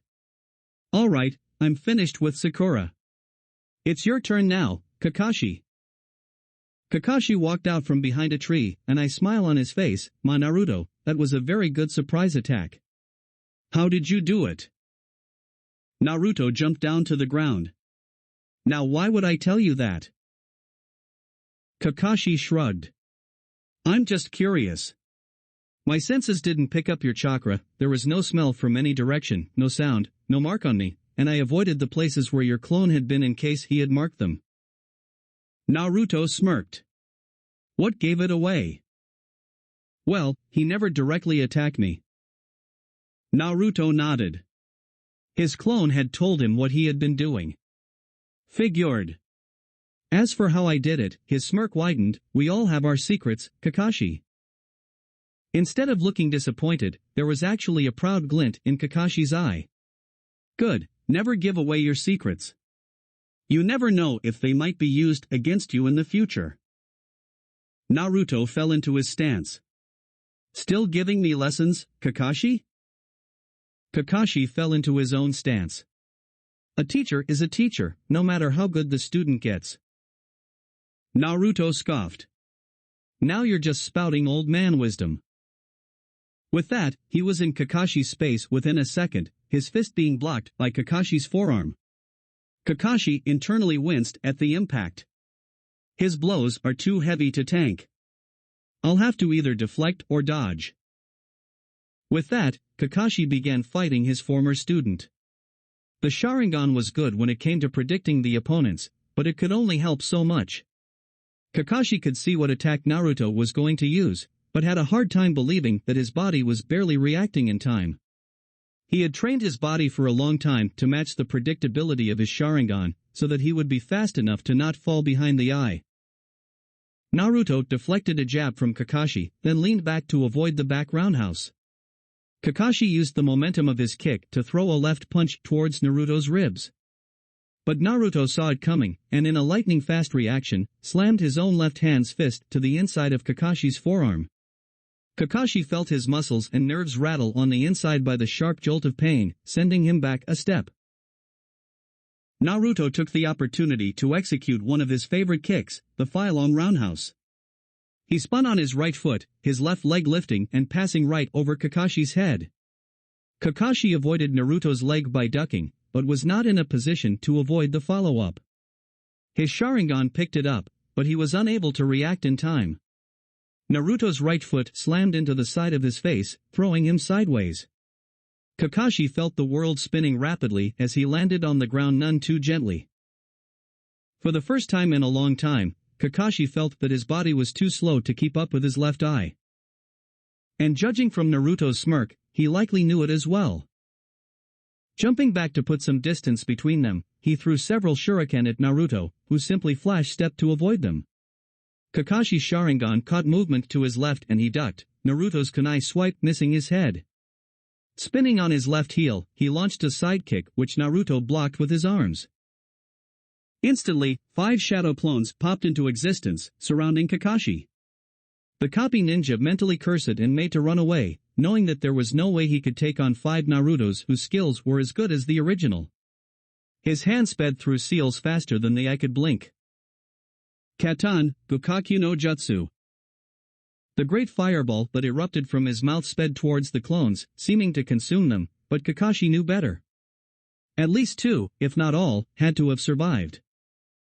His thoughts were proven right when a horizontal vortex of fire rushed towards him from his right, while he was mid-air. It was a combination jutsu of Katan and Futon. He substituted with a broken piece of wood again to dodge it just at the right time. It was his reflex to use Kawarimi at the last moment to give his enemy the impression that he succeeded. It not only drove them up the walls when they found out that they missed him, but also allowed Kakashi to study their ways of combat. Just as he appeared where the stick of the wood was, Naruto appeared right beside him. That's not gonna work anymore. Kakashi took his fist right in the jaw, flying back through 2 trees and burying himself in the third. He just pulled himself out and jumped away, because Naruto was right behind him. Kakashi went full speed to put some distance between him and Naruto. Hopefully, he'll take the bait and follow me, he thought as he glanced backwards, only to see 3 Narutos following him. This might give me some to come up with a plan. Just as the clones bounded away after Kakashi, the original came out of the ground, having used Earth Release, hiding like a mole technique in the moment that he was out of Naruto's sight after breaking through the trees. His Sharingan scanned his surroundings thoroughly, because there was a high possibility that only clones followed his shadow clone. He found nothing in his immediate vicinity, both with his eyes and nose. That, and Naruto was too good to let him hear anything. He tried to sense anything, but nothing came to him. Naruto's prowess as a sensor must have allowed him to hide his chakra from him, he realized. He was on edge, his Sharingan darting around continuously to make sure he didn't get ambushed. Looks like I can sit for a bit and... Cha!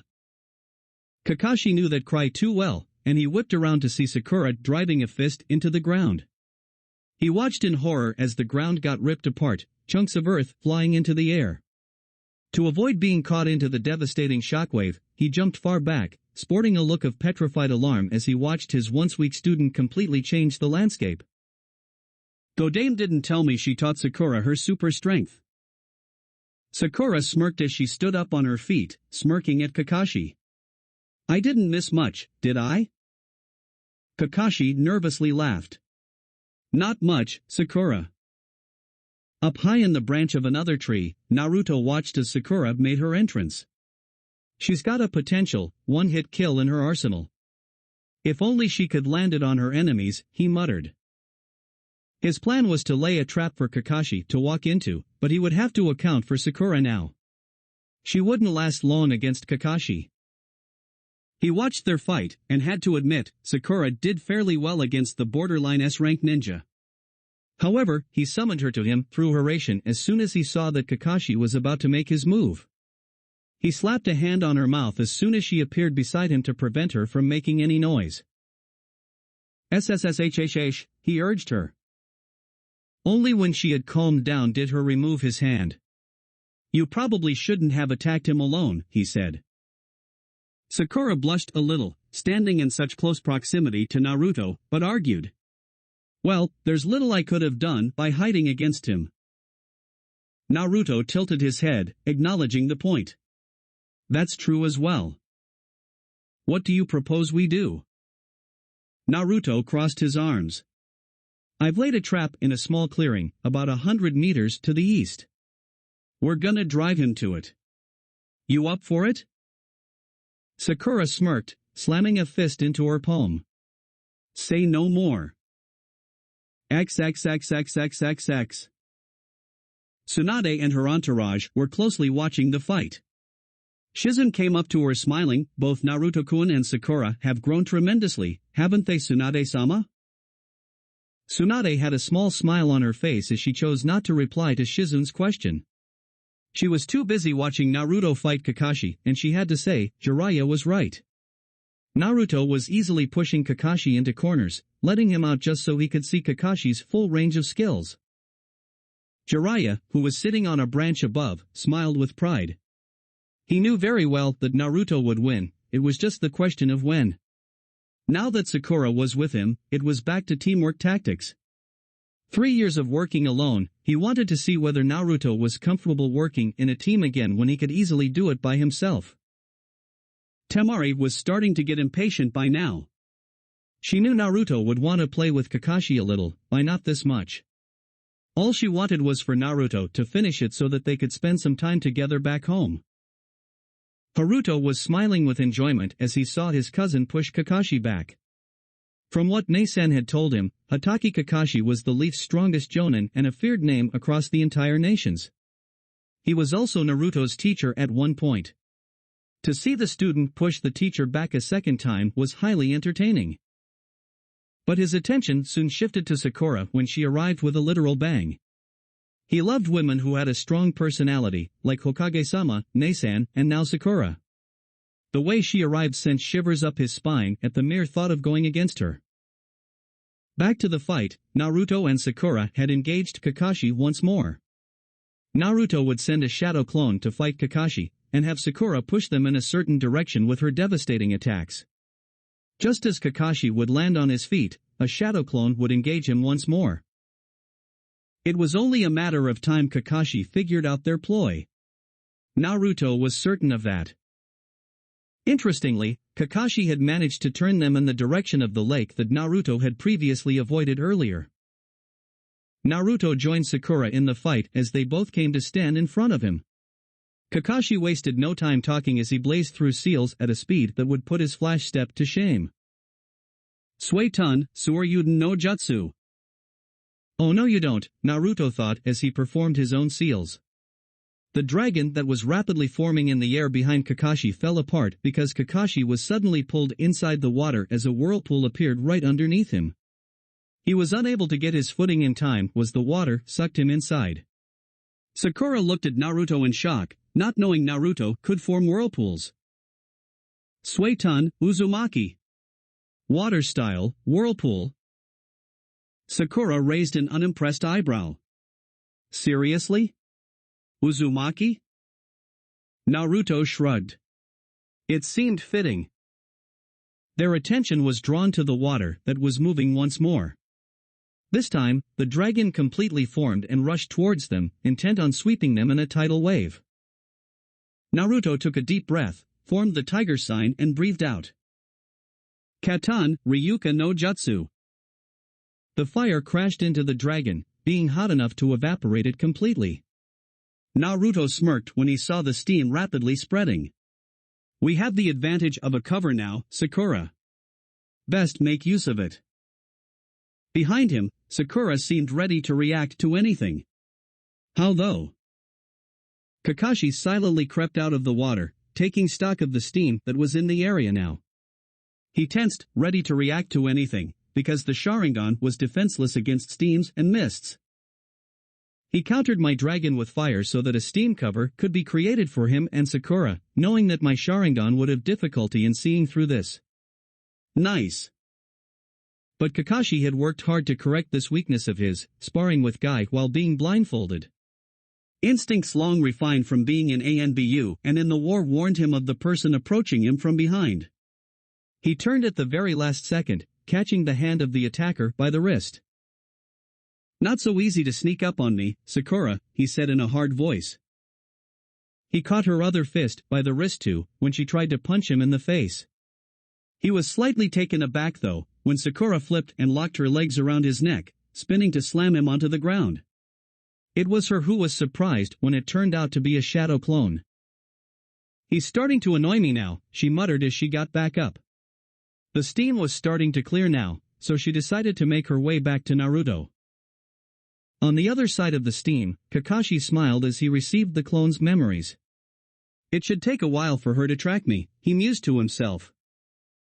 He suddenly jumped, and right on time because two hands erupted from the ground, trying to pull at his feet. You can't get me like that. He was unprepared, however, when Naruto appeared right above him and delivered a brutal axe kick to his back, slamming him into the ground and shaking up his ribcage. There was a footprint of Naruto on his back now, not that he could see. He also didn't see Naruto's Hiraishin mark on his back. Naruto had figured out a way to slap his mark on targets with his foot as well. Kakashi struggled to ignore the pain his entire front was feeling. Naruto had known he would easily dodge that, which was why he was waiting for him to do it. He pushed himself to his feet, panting heavily as he eyed Naruto standing a few feet away from him. I'm surprised you managed to get up from that, Naruto sounded impressed. Kakashi snorted. This isn't the worst I've been dealt with. Good, because I would hate it for my trap to go to waste. Kakashi had no time to react when Naruto flashed behind him, put a hand on his back and flashed him to a previously marked location. He blinked. That was easier than I thought.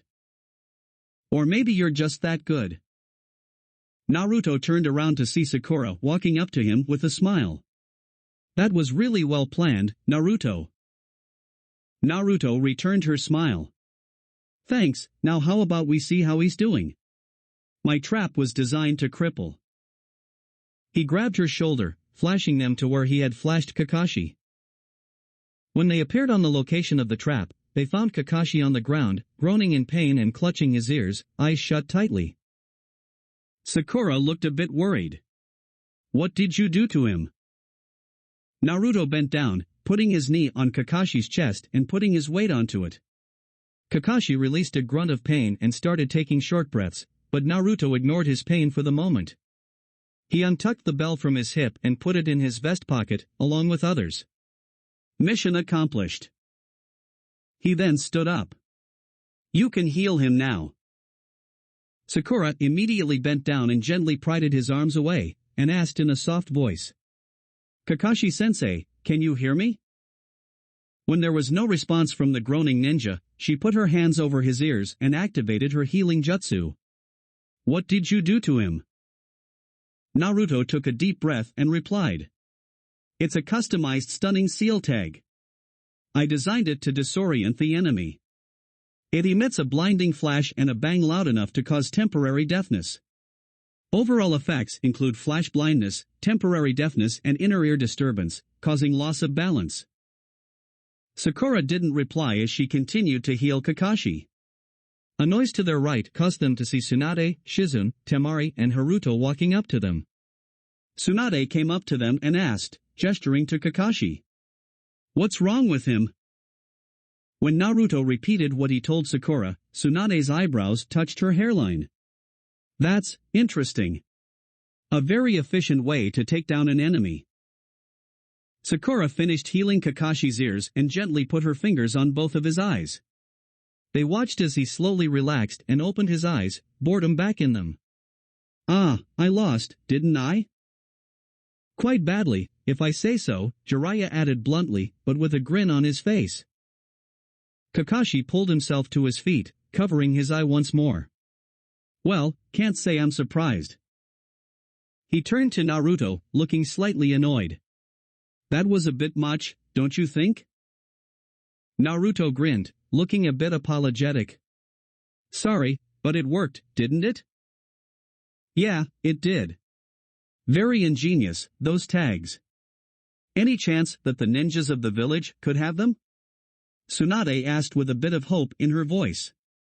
It would make the ANBU's work a lot easier. Take my entire toolbox, why don't you, he muttered, slightly annoyed. Sure, you know my deal. Tsunade nodded. I'll draw up a contract for them then. Then are we done here? Not yet. As of now, from what I've seen, you have two choices, Naruto. You can either work alone, like Temari, she nodded back at his wife, or you can remain on Kakashi's team, like Sakura. I would prefer if you chose the latter, though. Naruto frowned and thought.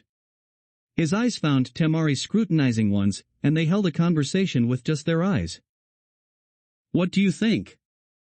It's your choice, why do you need my opinion? Naruto rose an eyebrow. We would make a great team, you know. Temari shook her head slightly. Maybe an occasional team up, but I prefer to work alone, Naruto. You break my heart, dear. I'll make it up to you tonight. Naruto turned to their audience, who were watching him and Temari with amusement. Working alone wasn't that bad, but it was somewhat monotonic. Boring, without someone to bicker with or exchange ideas with.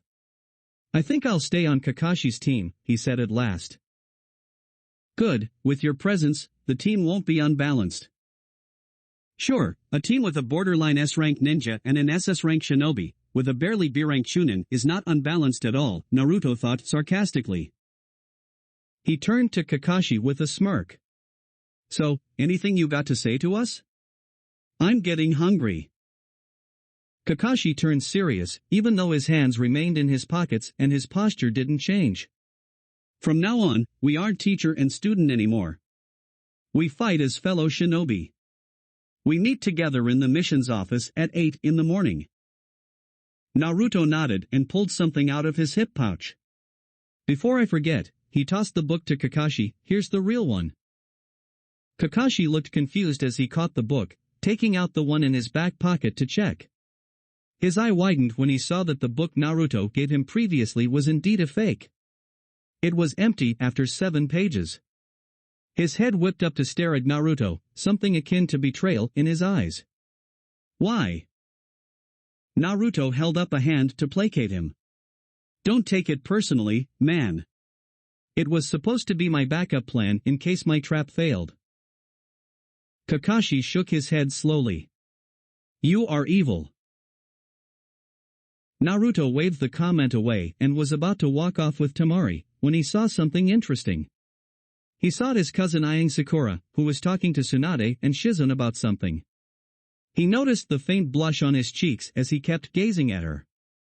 With a snap, he realized that Haruto might have a crush on Sakura. A truly evil grin manifested on his face. He was going to have so much fun teasing him. He was about to go up to him and rib him about his crush, when he felt a tap on his shoulder. Turning around, he saw Temari with a deadpan on her face. He shrugged, trying the innocent act. What? Temari didn't let up her deadpan.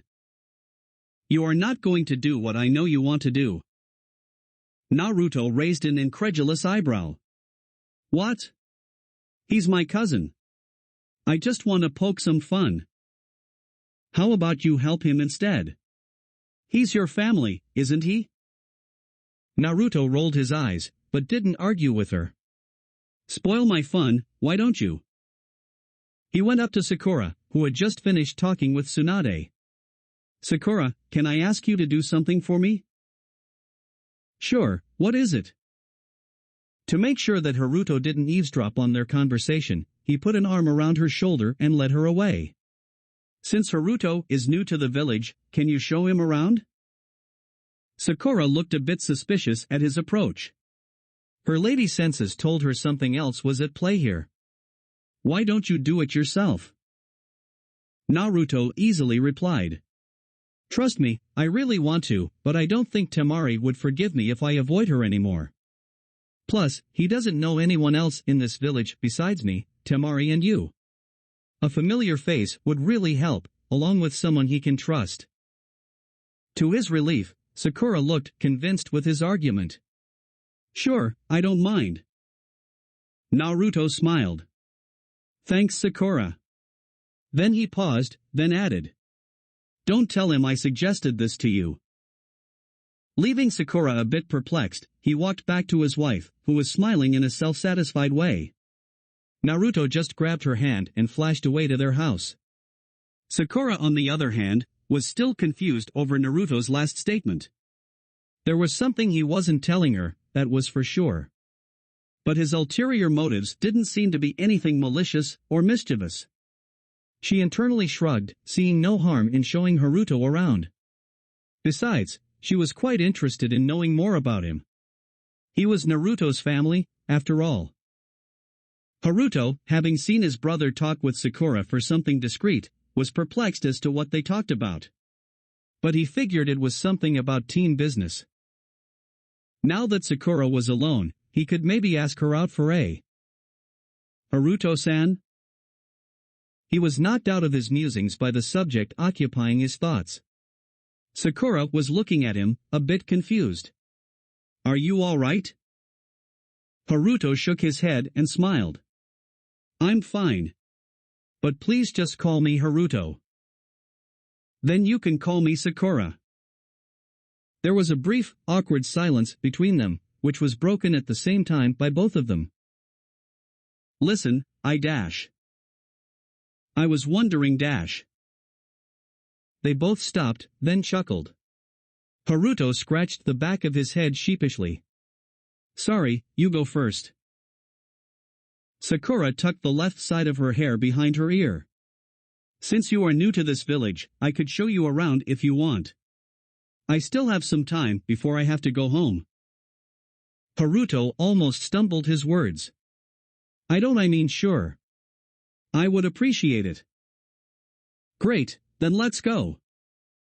Haruto just stared at her as she walked past him, towards the exit of the training ground. Only then he pieced it together what Naruto might have been talking to Sakura about. I owe you one, you son of a bitch, Haruto thought with gratitude as he followed her out of the grounds. Naruto and Temari lay under their blanket, with the latter on her side and idly tracing circles on Naruto's chest. Naruto was just looking up to the ceiling, lost in the stars he had decorated on the ceiling. It was something that Temari had done for him. She said she found serenity looking at the stars in the night, and hoped they brought it to him too. Naruto was moved by Temari's love for him. When they came back from Naruto's test fight, they ate the dinner that Temari had her shadow clones prepare. He was impressed that she was able to manifest 5 shadow clones with ease, and much more when he tasted her food. He ate every dish with relish, like a man eating home-cooked food after a long time, which he was. After dinner, Naruto had tried out the jacuzzi of his own home for the first time. And it was a memorable experience, only made more enjoyable by Temari joining him inside. The hot water, with jasmine soap bubbles, just worked wonders to relax his body. As they were getting out of the bath, Naruto finally couldn't hold himself in check-in anymore, which led them to the bedroom. They didn't go all the way though, since Temari regretfully informed him that she had to depart for Tsunade tomorrow, and as such needed her legs in working condition. Naruto would have been deeply upset by the news if Temari hadn't shown how skilled she had become in using her mouth. Currently, she just lay beside him, running circles with her fingers on his chest, marveling how hard his muscles had become. When Naruto had first taken off his clothes for their bath, Temari had frozen for several moments when she saw his spectacularly improved form, much to her embarrassment. Of course, Naruto had no such shame in gawking at her body when she removed her bathrobe. Temari had filled out, in the ways only women could. She had gotten rid of almost all the baby fat she had, except for her face. It was narrower than before, but still held hints of baby fat. Her stomach had at least according to women's standards, defined six-pack. Her hips had become deliciously rounded, followed down by toned thighs.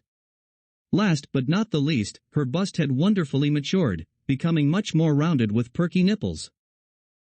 She was even more beautiful without her clothes. You know, I never knew you had such an impressive growth curve, Temari, Naruto commented, never taking his eyes off the stars. Temari gave a small smile at that.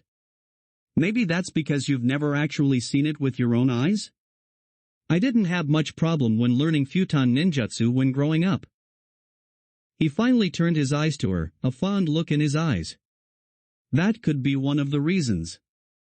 From your words, it seems like we both have an instinctive grasp on learning. But I like to think that you're just that badass. A haughty smirk was her response. Damn straight. But then the smirk faded and a melancholic look appeared in her eyes. Naruto. Sensing that the conversation had turned emotional, Naruto shifted until he was face to face with Temari, his lips a hair's breadth from hers. What is it, Temari? Temari gulped down her nervousness. Naruto's voice was a whisper that was only loud enough to be heard by her, and their lack of clothing wasn't helping her gather the seriousness needed for what she was about to tell him. Still, she took a deep breath and said, "Naruto, while I was away training, I had a disturbing realization." Naruto frowned in concern. "Tell me about it." Temari recounted all that her master had told her about Akatsuki's activity. "The S-rank mercenary group, Akatsuki, they're after you, aren't they?" She watched as guilt flashed across his face for a second, before being replaced by grim. "Technically, they're after Kurama in my stomach, but, yes, they're after me." Temari's face became pained. "Then why didn't you tell me?" Naruto couldn't help but wince. Her voice was filled with accusation and betrayal. "Temari, I didn't want you to be worried over me." If Naruto had been wearing a shirt right now, Temari would have grabbed it, pulled him closer in frustration and slapped him. As such, in her current situation she could only beat her fist on his chest. "Naruto, I'm your wife, dammit. How can I not worry over you?" Naruto's expression became downcast. "If I had told you about the Akatsuki, you would have been distracted from your training, Temari. It would have only bothered me if I was the reason you couldn't train properly. There's a reason why our friends don't know about them, and I'm not at liberty to tell." Naruto's words were sincere, but Temari was more hurt by the fact that he kept this from her. "You have a group of S-rank terrorists after you, and you kept this from me so I could concentrate on my training? You're more important to me than training, Naruto." Without you, her voice became softer as she tried to find words to make him understand. "I wouldn't know what to do." Naruto palmed the side of her face. "And you're more important to me than anything else. I want you to be happy, but I can't do that if I'm not even here, right? You were my motivation during my training, Temari. I want to be strong enough to protect both of us. And I know that you love me, there are no doubts about that. But in our world, love isn't strong enough by itself. You need to be strong as well." He paused for a moment and then chuckled. "Man, I sound like an old man." Temari was suddenly tired of talking about the subject. She knew that Naruto had her best interests in mind, but sometimes she felt that Naruto relied more on logic and less on emotion. He did have social cues, but sometimes she felt that they were lacking. "So what's your reason for not contacting me?"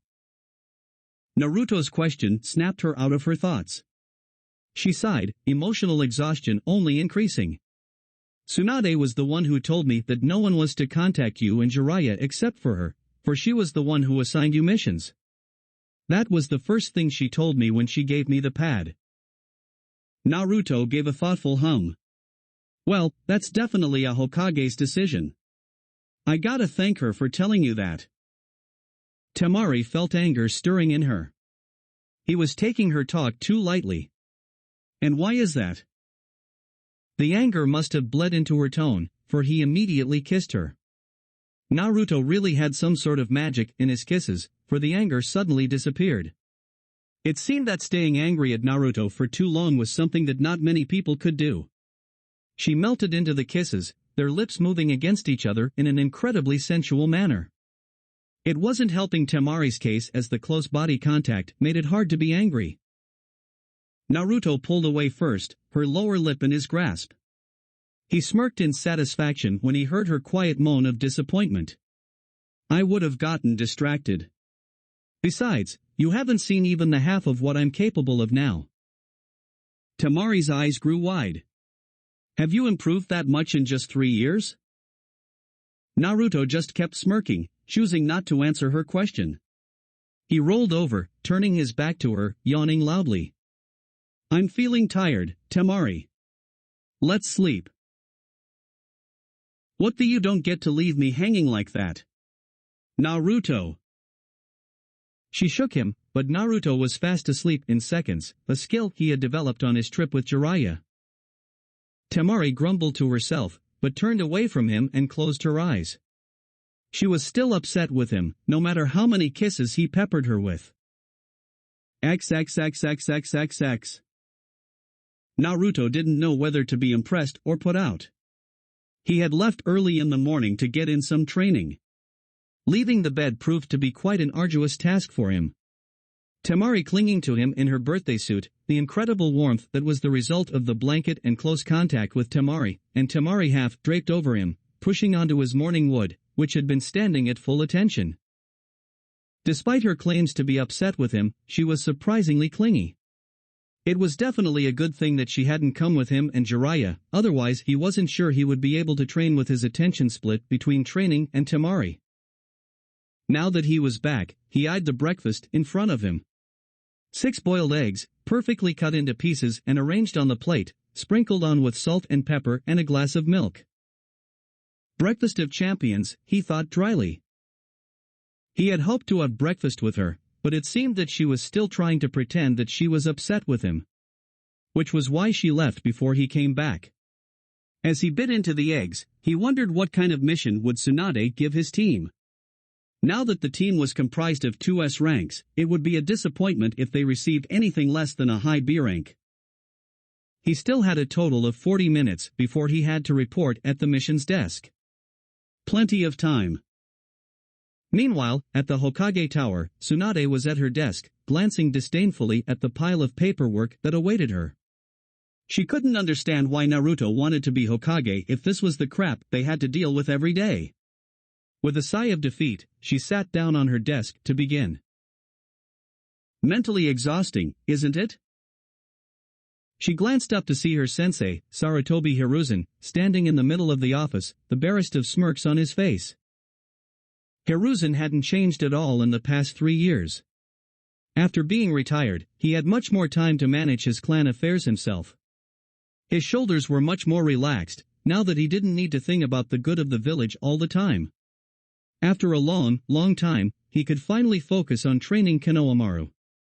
The young Sarutobi had been begging him to train him, for when Naruto and Ai-chan came back, he at least wanted to be capable enough of making him sweat. Even though Asuma was lazy even when it came to training his team, he was unexpectedly put out when Konohamaru said he didn't want him to train him. I've seen how lazy you are even with your own team, Aji-san. And I really want to get stronger by doing something instead of just playing shogi all day. It was a hilarious moment for the Sarutobi clan. Asuma understood for the first time what his nephew thought of him, and he was not at all accepting of the fact. He began training Team 10 much more seriously from then on, which Hiruzen considered a good change. He still smoked almost all the time, despite of her warnings to him that he was just damaging his lungs.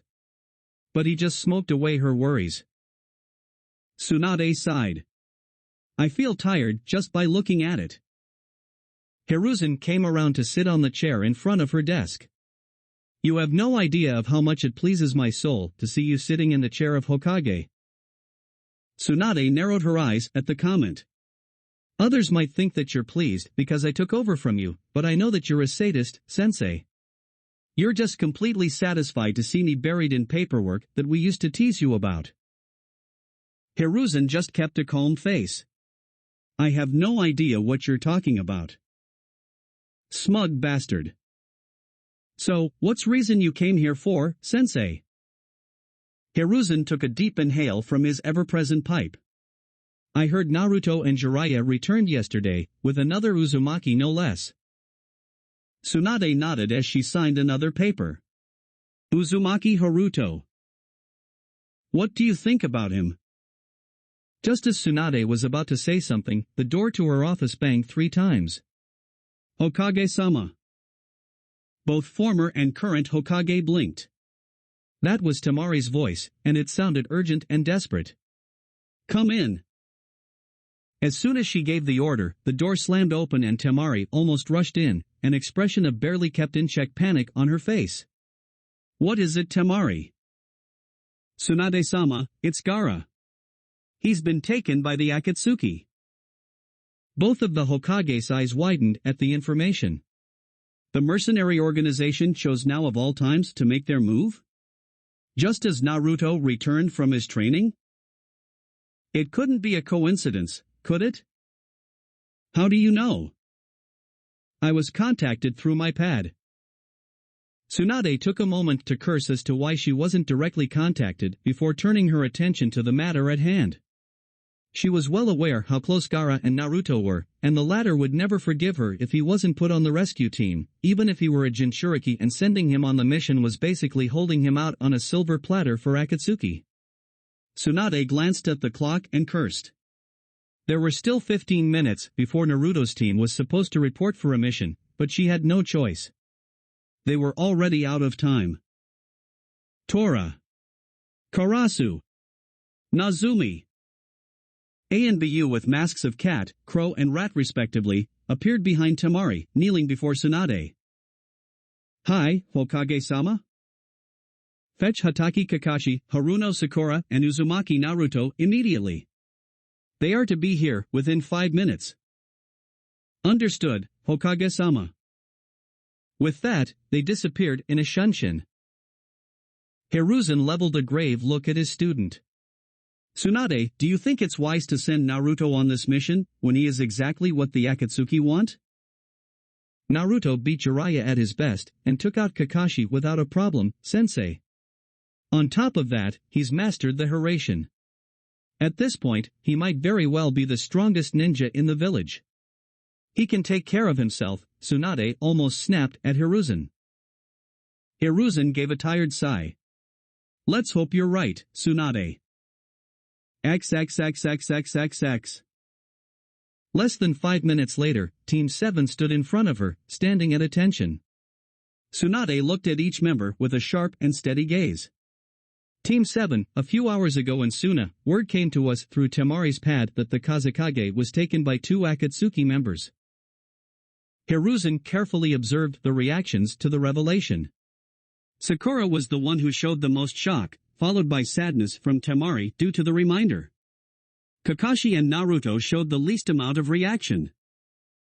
Kakashi's eye narrowed, as it always did whenever a particularly difficult mission was assigned to him.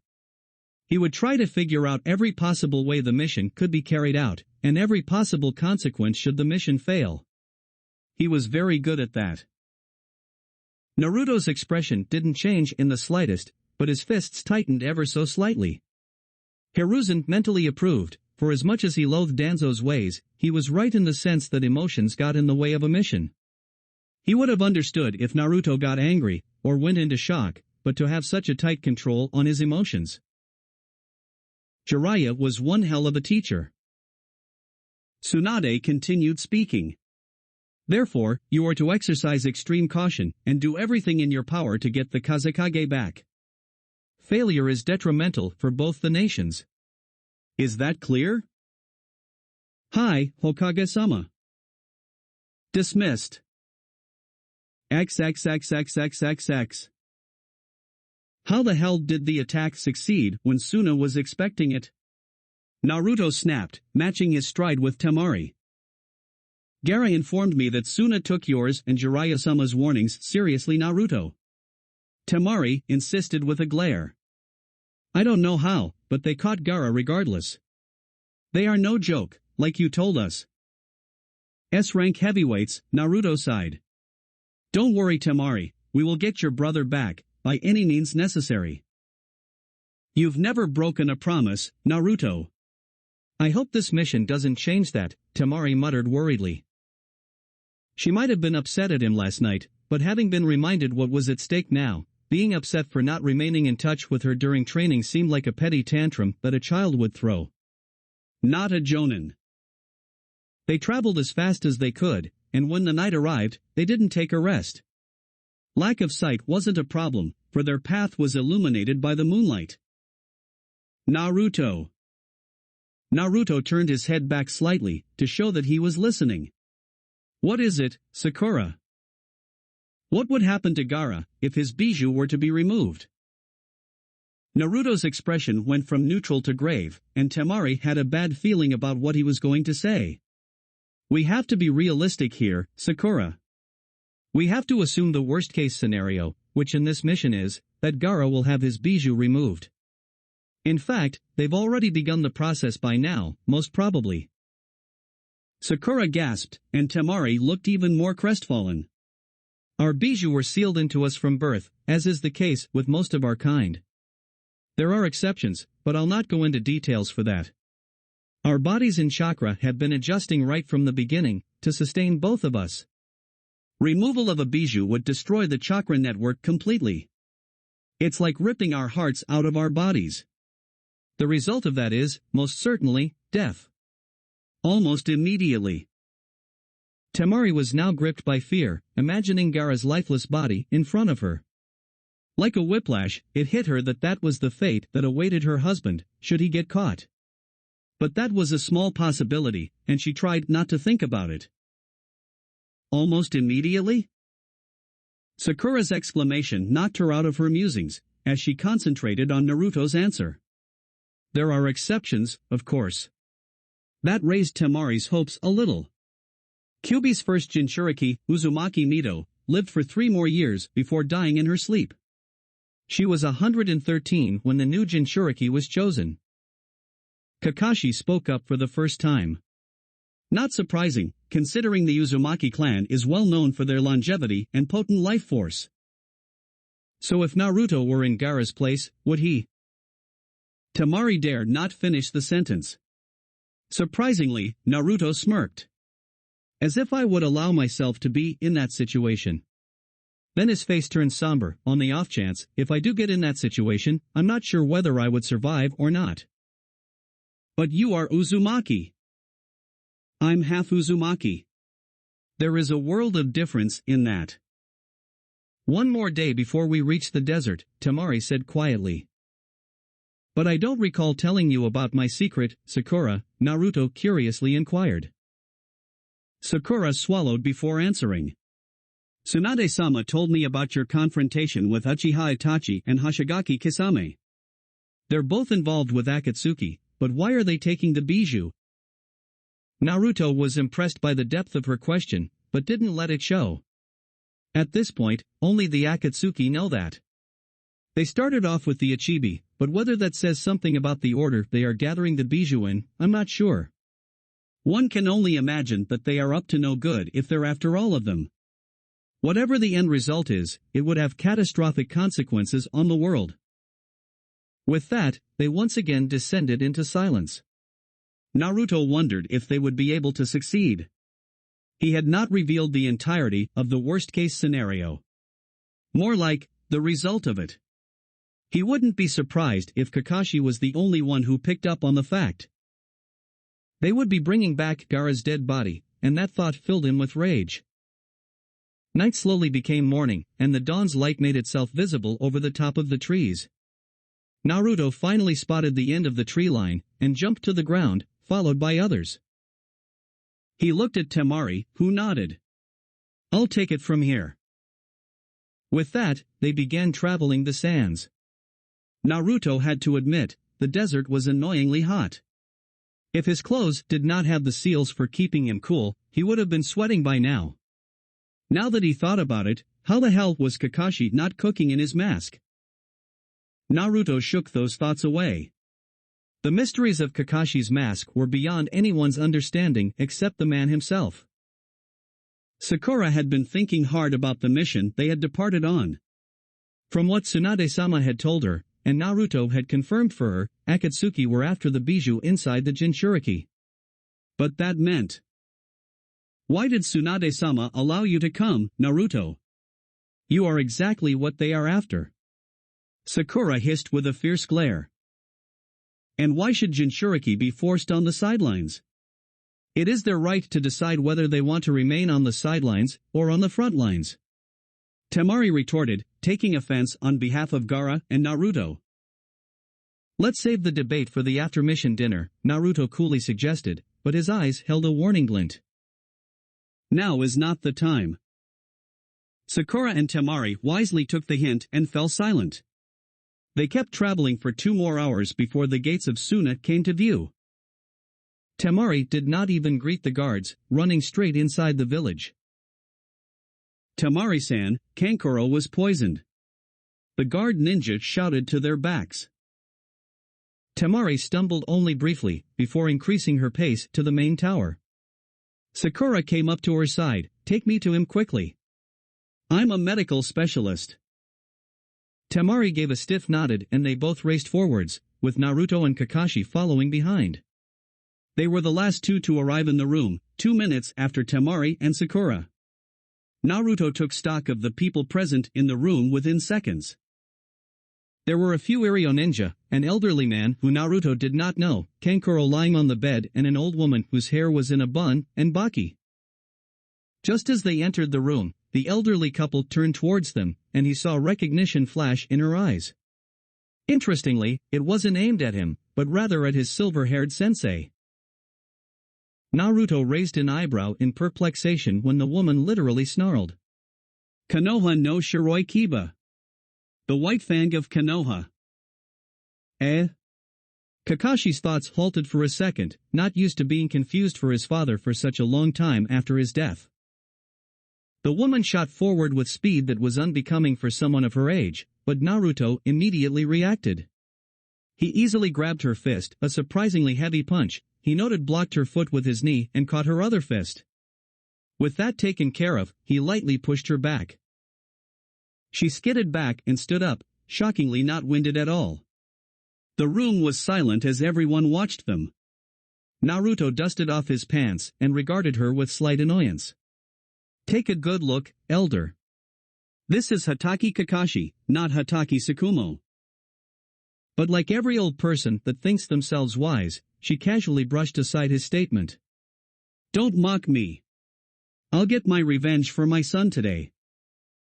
Looks like Tsukumo-san killed her son in the war, and now she wants revenge, he deduced, shifting his feet slightly upon seeing her advance. But the woman was stopped by the elder man. Nei-chan, he's right. There is a resemblance, yes, but he is not Hatake Tsukumo. Huh? The woman muttered, eyes narrowing and straining to look. Then, as if a switch was flipped, she suddenly started laughing. Oh. I was just playing stupid. Ha ha ha ha ha. Kakashi sighed in relief, not quite sure what he would have done if he had to fight an elder of Suna. Naruto, on the other hand, was distinctly unimpressed by her antics. We've got a life-and-death situation on our hands, and you're playing around? I wonder if we should be concerned about your order of priorities, our elder. There was dead silence in the room at Naruto's statement, with Temari giving him a sharp look. The elder man gave an inscrutable look to him, after which he labeled an annoyed look at his sister, who turned her head to the side and muttered out an apology. Naruto got the feeling that the old man approved of him. Sakura brought the room back to business and proceeded to removing the poison directly from Kankuro. Temari sank against a wall in relief, thank God. God isn't here. I'll take that thanks, Naruto quipped as he sat down beside her. Oh, shut up, she grumbled. From then on, Naruto kept an ear out for the conversations happening around the room.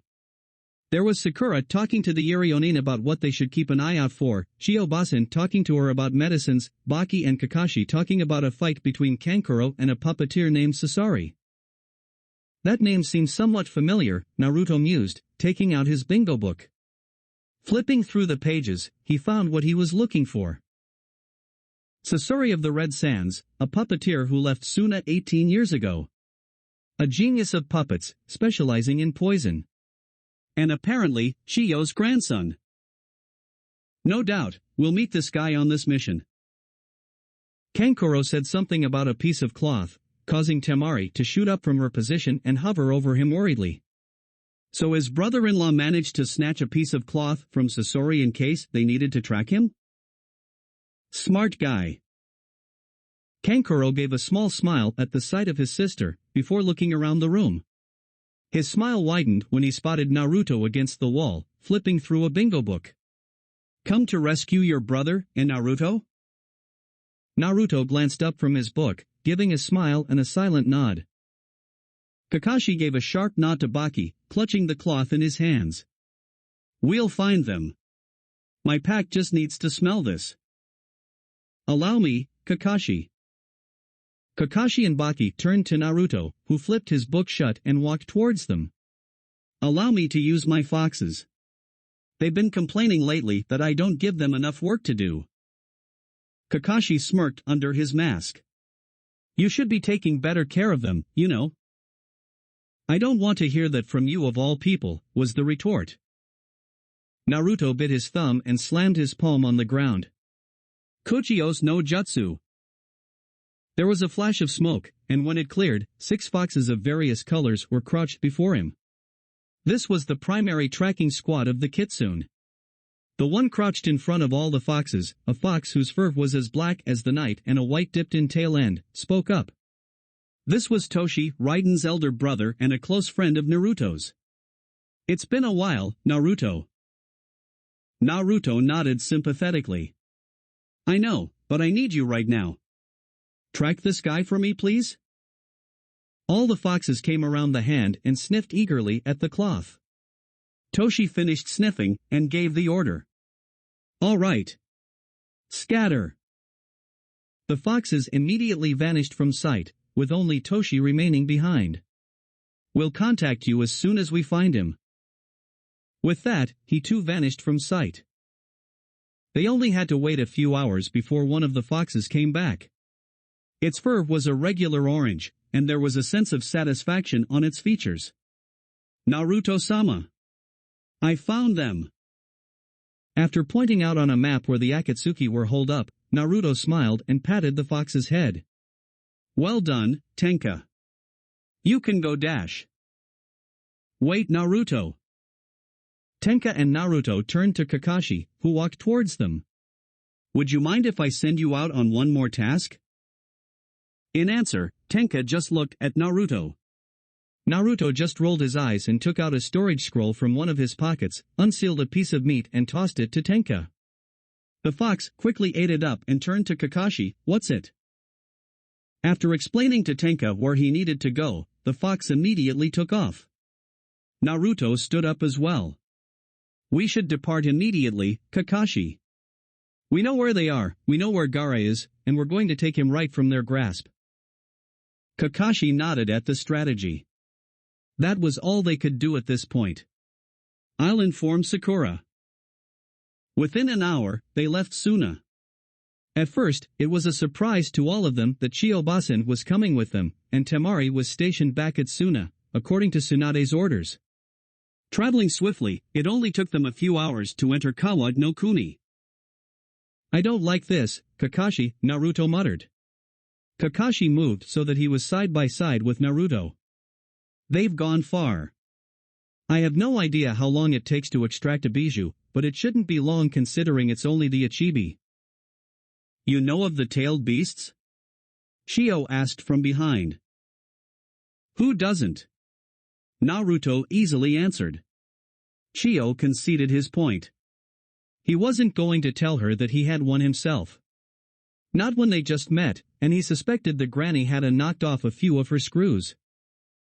I haven't kept in touch with news concerning the tailed beasts for quite a while. Last time I did, it was when I sealed a chibi into Gara.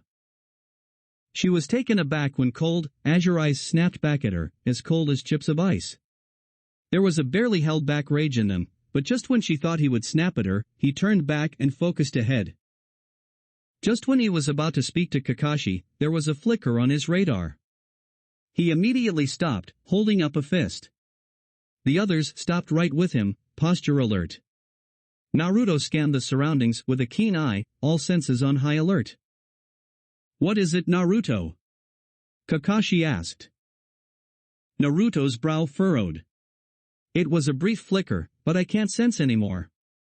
Whatever it was, or is, doesn't seem to want to engage.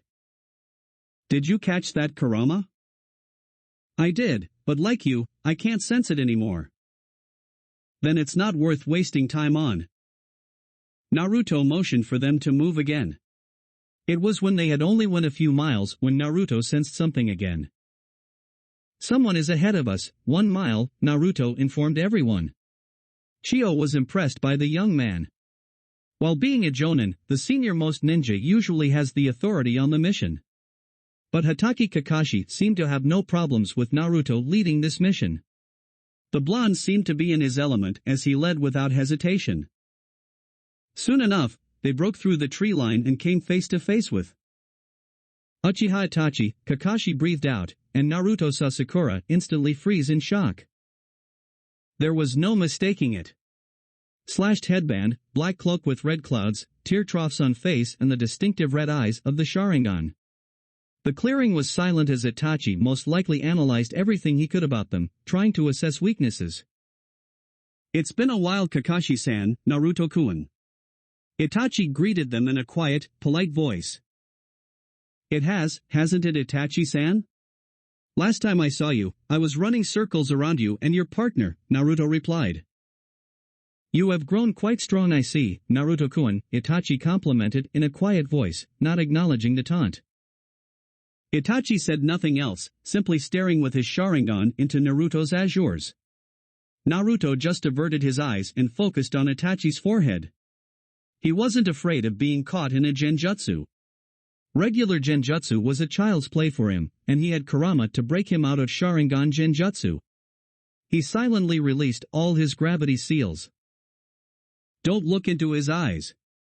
It's dangerous, Kakashi ordered tersely. Then it's fortunate that there are 4 of us, Chio spoke. Fighting a Sharingan user alone is often a recipe for disaster, but since we outnumber him, we can attack from multiple directions and prevent him from using his Sharingan against more than one of us. Also, if we get caught in any of his genjutsu, the others can break it. That was the strategy that was developed long ago for combat situations against an Uchiha. Normally, that would work, but Itachi has the Mangekyo Sharingan. The genjutsu cast by the Mangekyo run their full duration in an instant. The victim will feel the full effects of the illusion, as if 3 days have passed. Don't look him in the eyes, Kakashi added, remembering far too well what it felt like to be stabbed with a sword for what felt like a small eternity. As one would expect from you, Kakashi-san. You understood all that after being affected only once. That's not the only thing that I've understood, Kakashi continued, staring at Itachi fearlessly. After you used that genjutsu on me, you were considerably tired and tried to leave as soon as possible. Itachi said nothing to refute Kakashi's statements, which made Naruto wonder just how much Kakashi knew about Itachi's eyes. Apart from using a lot of chakra, your eyes seem to also carry a risk with every usage. Kakashi uncovered his headband slowly, revealing his own Sharingan. Itachi looked as blank as ever, not reacting in the slightest. Well analyzed, Kakashi-san. Not only that, but, tell me this, how bad has your eyesight gotten? Kakashi must have said something significant, because for the second time since Naruto had seen the man, Itachi was visibly startled. So much that he closed his eyes for a moment to settle himself on the inside. When he opened his eyes, they were back to being as blank as a wall. There was a moment where Kakashi and Itachi simply stared at each other. Naruto understood that Itachi must have attempted to catch Kakashi in a genjutsu once more. Then Itachi looked down and back at Kakashi. You? Kakashi's response was quite chirpy, given the tense situation. Not this time, Itachi. Then, in a quieter voice, he told Naruto, take this one, Naruto.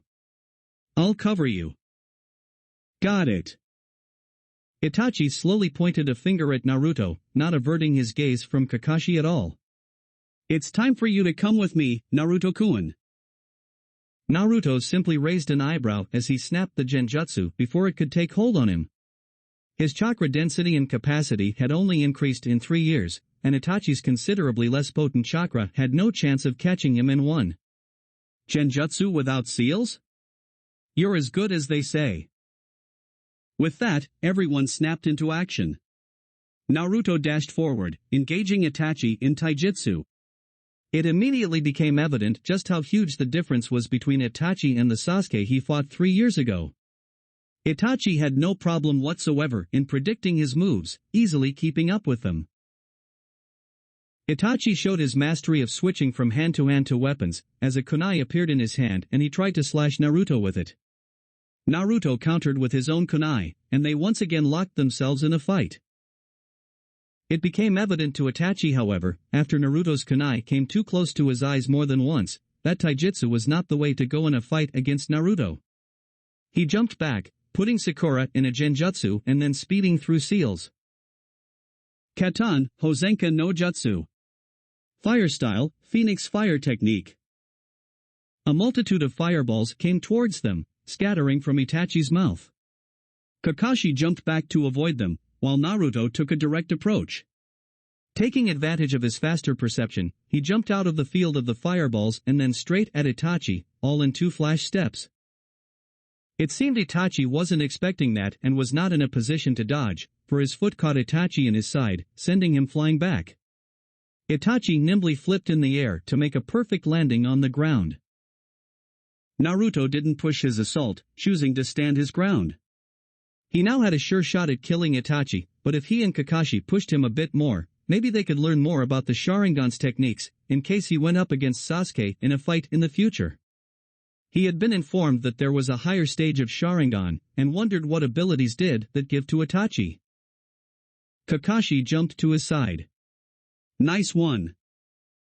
Thanks. But no more time was given for talking, for Itachi sent another jutsu their way. Katan, Gokakyu no Jutsu. A giant fireball made its way right at them, but Naruto didn't move out of the way. Instead, he performed to hand seals. In his training trip, he had created a jutsu just for this situation. Bird Dog. Futmon, Piasu Fu Yari. Wind style, piercing wind spear. A thin, sharp burst of wind escaped his mouth in a straight line, the tip shaped into a spear. To Kakashi's shock, as soon as Naruto's jutsu collided with the fireball, they didn't clash. The wind jutsu went straight through the core of the fireball, dispersing it completely. A fire-like gate formed for the briefest of moments as the fireball dispersed, and the wind spear headed straight for Itachi, who was not expecting his fireball to be dispersed just like that. His moment of confusion cost him the fight, as the spear pierced right through the center of his chest, opening up a thin hole from which blood leaked through.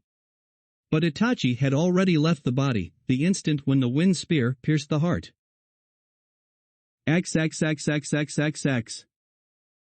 Itachi's hologram opened its eyes in the cave where the Ichibi was being extracted, seeing that Kisame had also been defeated a short while ago. Itachi frowned as he thought of the battle he had just lost. He had only a vague idea how that wind technique dispersed his fireball like that. Wind was supposed to be weak against fire, and could only beat fire if it were in an overwhelming amount. But Naruto's jutsu was very thin, supposed to pierce. Focused on efficiency rather than power. He supposed that the wind in that jutsu was thin enough to pierce the fireball at its core, thereby dispersing it, but that was just a theory.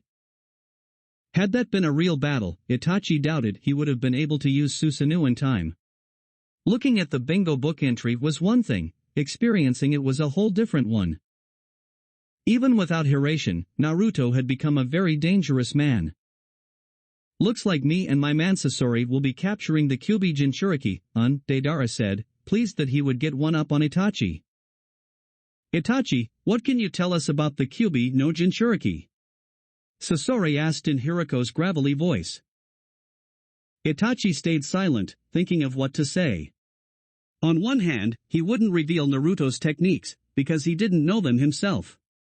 Naruto hadn't used Hiration in the battle even once, and not many people kept bingo books with them, even majority members of the Akatsuki. People like Deidara and Haiden were fools, not bothering to keep themselves up to date with the happenings of the ninja world. He would keep it that way. On the other hand, he needed to give them something. Answer him, Itachi. Pain commanded, his voice distorted in the hologram. He's the blonde one, Itachi said in a monotone, revealing nothing of importance, and cut his connection. He could always use the excuse that his illness was acting up. XXXXXXX. I'm not entirely surprised. That was way too easy, Naruto mumbled, looking at the corpse of a Suna shinobi. Now I know what happened to Yura, Chio muttered. Naruto didn't bother to apologize like Kakashi did. There was no doubt in his mind that this Suna shinobi was dead long before Naruto killed him. Again. That, and he was most likely a spy. A loose end that the Akatsuki tied up. That's a good point.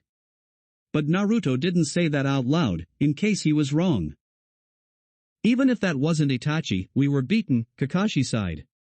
It was a delaying tactic, also meant to gather info on us. Indeed. I would say, they've already started the extraction. Perhaps, they wish to use Shikaku to create a new Jinchuriki? Chio speculated. That's a negative, Naruto instantly answered, standing up from where he was inspecting the corpse for any clues. They spent a lot of time and effort to extract the bijou from the Jinchuriki. I really don't think they're gonna create a new one, if their primary purpose was extraction. That could be true. In any case, let's put a pin on that theory for now. We have to hurry, Kakashi ordered, moving into the trees once more. As they moved through the trees, Chio once more thought deeply about her current companions. She had been sure that when Kankuro was poisoned, there would be no one except Tsunade who could cure him. Sasori was a rare genius when it came to poisons, and any poison he made was always kept for his personal use and no one else's. That's why Suna had no counter against the former sand puppeteer's specialty. Then the pink-haired Kunoichi's efforts, who turned out to be Tsunade's apprentice, were invaluable in saving Kankuro's life. Naruto-kun? Naruto turned his head back slightly, to show he was listening. What? Chio had a feeling that he was somewhat upset with her, but decided not to bring it up. Why did Konoha send such a valuable team for Kazekage-sama's retrieval? Konoha's best jonin, son of the Yondaime Hokage and Godaime Hokage's apprentice, seems a bit overkill. Naruto turned his head back, but she could hear a smirk in his voice. Let me guess, you expected some nameless, expendable ninjas, didn't you? The silence was his answer. It would be better if you didn't put so much importance in titles, boss-an. Skill is what ultimately counts. Besides, I think the rescue of someone as important as the Kazekage warrants the deployment of the most skilled team. Chio wasn't sure if she agreed with his first statement, but he was correct with his last. But still. Why such a high-profile team? In my time dash. Your time is over, boss-an. Times are ever-changing, and our generation is different from all the previous ones. Because we'll do something none of the previous generations were able to. Us coming on this mission is a sign of trust, that Konoha trusts Suna. You may think that in your time, even if villages were allies, they never really trusted each other. But like I said, times are changing, and you have to keep up, Naruto gave a succinct answer, and hoped she wouldn't ask any more questions. Chio was now starting to see why Temari admired him so much. His steadfast belief in himself, that he could change everything about the ninja world and shatter all existing beliefs, was worth respecting. When the match was first decided, Chio believed that Temari would never be happy in Konoha. That her every dream would be crushed by the choice she was being forced to make. She was wrong. Ever since Temari started visiting recently, she had talked about her life in Konoha. And Chio had to admit, she had never seen Temari talk about someone with so much love and admiration. Temari had always been a girl who had a tough personality, so her husband had to be something else if he could make her talk like that. XXXXXXX. Kakashi. My youthful rival. You're late. Guy announced as soon as they landed. Apologies, we got caught up a bit by something troublesome, Kakashi said in a light tone. Sakura-san. And Naruto-kun. Your foxcottus here quite fast. Naruto and Sakura turned to the excited voice, and a smile appeared on Naruto's face when he saw Lee. Aside from his height, nothing had changed. Naruto. Naruto turned to his left. Niji had grown as well, standing only an inch or two shorter than him. He too had a small smile on his face, and just from the look in his eyes Naruto could tell that he had matured. Naruto gave him a nod. Let's catch up after this mission. We've got work to do. And just like that, the atmosphere turned dead serious. Kakashi walked up to the seal placed on the boulder, studying it for a moment. This is a 5-seal barrier, which means we have to remove 4 other seals to remove this one. He then turned to Niji. Niji. Hi. Niji activated his Byakugan, eyes searching for a signature identical to the seal in front of him. One on top of a rock about 500 m northwest, one on dash. No need. Niji stopped abruptly as everyone present stared at Naruto, who was studying the seal intently. He turned to Niji, no need to waste your chakra and stamina. I can take it down from here. But, wasn't this barrier specifically made to be impossible to remove without removing the other seals? Kakashi asked in surprise. He didn't know much about seals, but what he did was useful enough for him. You're not a seal master and therefore don't think like one. That is where your problem lies, Kakashi. Naruto took out his fountain pen, filled with sealing ink. Everyone just stared at the blonde in stupefaction, who jumped onto the boulder and started writing seals on the seal tag. The first question that popped in everyone's minds was why Naruto was using a pen, instead of the normal sealing brush. Only Tenten came forward. I didn't know you could also use a pen in sealing, Naruto. Naruto didn't look away for a second, nor did his expression change. Why not? Fill the sealing ink in a pen and I don't see why that can't be used. People think way too much inside the box for my taste. Though it was not intended to be a mock, Tenten blushed sheepishly. She was no master, but she liked to think that she had an above-average knowledge of Fuinjutsu for her age. She had been trying to think of a way to take the barrier down some other way than splitting up, but couldn't think of any.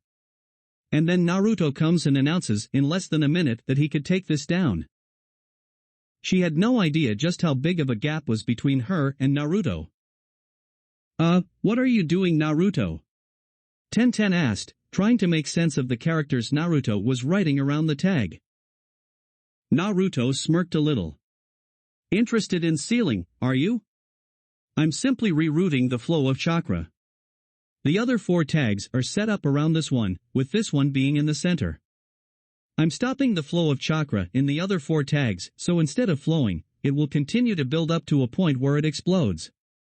With the others out of the way, this one will be rendered obsolete. Naruto stopped writing and put his pen back. Best stand back. I have no idea what the reaction will be, he warned. Everyone rapidly shuffled away, not wanting to be caught in the blast. Naruto was only a bit disappointed when instead of an explosion, the tag simply fizzled out with a bit of heat. But in 4 other places, the explosion was so huge that it formed mushroom clouds high up in the sky. Looks like some clever bastard set those up, Naruto commented idly. Yash. Your skill in Fuinjutsu is so great that it exploded with youth. Lee declared, with fire in his eyes. Surely, Naruto said, because he had no idea how to reply to that. He turned to Sakura, smash it. We're moving in. Without wasting time, Sakura moved forward and smashed her gloved fist into the boulder, causing it to crumble into pieces. As soon as the dust cleared, the 2 teams jumped into the cave and spread out, keeping a sharp eye on the 2 figures inside. Naruto froze for just a second, before clenching his fists in order to control at least some of his anger. Gara. He whispered through gritted teeth. His sight was set on the figure that dared to sit on his friend's corpse, looking completely nonchalant. They were too late. That one whisper stopped them all. Kakashi turned to Naruto, and while his expression was inscrutable, that whisper spoke clearly the truth that no one wanted to hear. Focus, Naruto. We'll deal with this later. Kurama spoke quietly in his mind, but even his voice was laced with rage. Naruto took a deep breath and relaxed himself. No need to give the enemy something to taunt. Which one of you is the Jinchuriki, I wonder? The blonde guy spoke loftily, a smirk on his face that confirmed him as the target of Naruto's wrath. He had some resemblance to himself, with his blonde hair in a ponytail and blue eyes, the left one being covered with a bang of his hair. The other one was hunched over, as if having a back problem and a hardened look on his face with a scrap of cloth tied around his jaw. His smirk dimmed a bit as his eyes came to rest on Naruto's face, and a glance at his headband told Naruto why. He was from IWA, and IWA hated blonde people with blue eyes.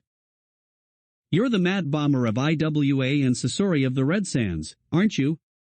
It wasn't a statement. There was no reaction from the hunched guy, but the blonde was clearly pleased that Naruto knew who he was. Still, his question went unanswered. Instead, the blonde asked a question of his own. He raised a finger towards Naruto. Is it you? No. Deidara faltered a little at the blunt answer, but looked a little angry. Don't lie to me. Itachi told us it was you. So why the heck are you asking again? Naruto asked, looking as if truly perplexed by Deidara's actions. Deidara grit his teeth. This Jinchuriki was embarrassing him in front of everyone. I'll take the Jinchuriki, he announced, angry eyes trained on Naruto. Sasori simply looked at him out of the corner of his eye. You know the rules, one person to one beast. Sakura felt anger bubbling up inside her. How dare they refer to Naruto as a beast? Flickering her eyes, she observed that others had also tensed up, readying up for action. Quite confident of your victory, aren't you? Naruto asked in a challenging tone. Deidara perked up on seeing the fire in Naruto's eyes. He smirked, keeping his eyes on Naruto while speaking to his partner. He'll inspire my art. What you do isn't art, Deidara. Art is something that should last eternally, Sasori admonished Deidara. Huh? What sort of crap is that? True art is fleeting, in an explosion, Deidara argued back. Deidara stood up, a strange white bird seemingly made of clay moving forward and picking Gara's body up. It swallowed Gara, and then Deidara leaped on top of it as the bird took flight. Naruto's mouth thinned into a line as he made a split-second decision. Kakashi, I'm going after him. Follow quickly. Before Kakashi could say anything, Naruto had sprinted out of the cave. The silver-haired Jonin sighed in aggravation and made a split-second decision. With Niji's specialty, Sakura and Chio Basama would have an easier time with Sasori. Guy. Lee. Come with me. Niji and Tenten assist Sakura and Chio Basama. With that, he too exited the cave, with Guy and Lee close behind. As the three followed Naruto, Guy jumped so that he was right beside Kakashi. Kakashi, we are out of radio contact now. I don't know how strong Naruto has gotten, but he is up against an S-rank criminal. We show dash. Naruto will be fine. That simple sentence was said with such confidence that Guy gawked at his friend. In a second, he was back to serious. How do you know? I won't go into details right now, but you need to trust me. They increased the speed until they were side by side with Naruto. We need to get Gara's body out of the way before we fight this guy, Kakashi. I know, Kakashi replied. Naruto, can you fight a long-distance opponent? Our test wasn't clear on that aspect for me. A smirk was his answer. Not a problem for me. I can take him. Lee got fired up right beside him. Yash. Then we'll assist you with every ounce of our strength, Naruto-kun. Thanks Lee, but I've got this. Don't assist unless absolutely necessary, Naruto told him. Turning to Kakashi, he said, I just need you to distract him. Can you do that? Kakashi made a hand seal to gather his chakra. Naruto watched as the pattern morphed completely. The tomo spun, connecting at the center to from a strangely connected pinwheel. Leave it to me. A new Sharingan? Kakashi nodded. Yeah, a new one with completely new abilities. You ready? I was born ready. Kakkasithen tunnettu Deidara koncentrattinkal his effort on usin kissarinkan. Kamui. Naruto watched in wonder as the space around Deidara, including himself and his bird, distorted as if someone was squeezing a cloth to take out all the water. The entire area twisted and morphed, inverting on itself. Holy shit. Too much power for humans. At least Kakashi brat only has one. Naruto snorted. It was highly amusing for Kakashi to be referred as a brat. Kakashi panted from the exertion as he tried to keep his jutsu steady. Above, Deidara panicked as he tried to disengage from whatever hold Kakashi had on him. With one great effort and a disgusting wrench that resulted in the loss of his arm, Deidara was free. Kakashi covered his eye with his hand and grunted. That took out of him more than he expected. He'd never been able to fully control Kamui, but hoped that Naruto took advantage of the opening he provided. He would likely collapse after a second attempt. But Naruto was already gone. Guy and Lee watched as Naruto ambushed Deidara from above, his hand encased in wind, extending to form a blade of almost half his body length. Deidara took the wind blade in Naruto's hand as an attempted attack on his person, so he jumped right off the bird. But Naruto simply swung his hand in a downward arc, cleanly slicing off the bird's head which contained Gara. Kakashi! Naruto called out sharply. But instead of Kakashi, it was Lee who grabbed the head of the bird, seeing Kakashi was suffering the after effects of using his eye. I got it, Naruto-kun.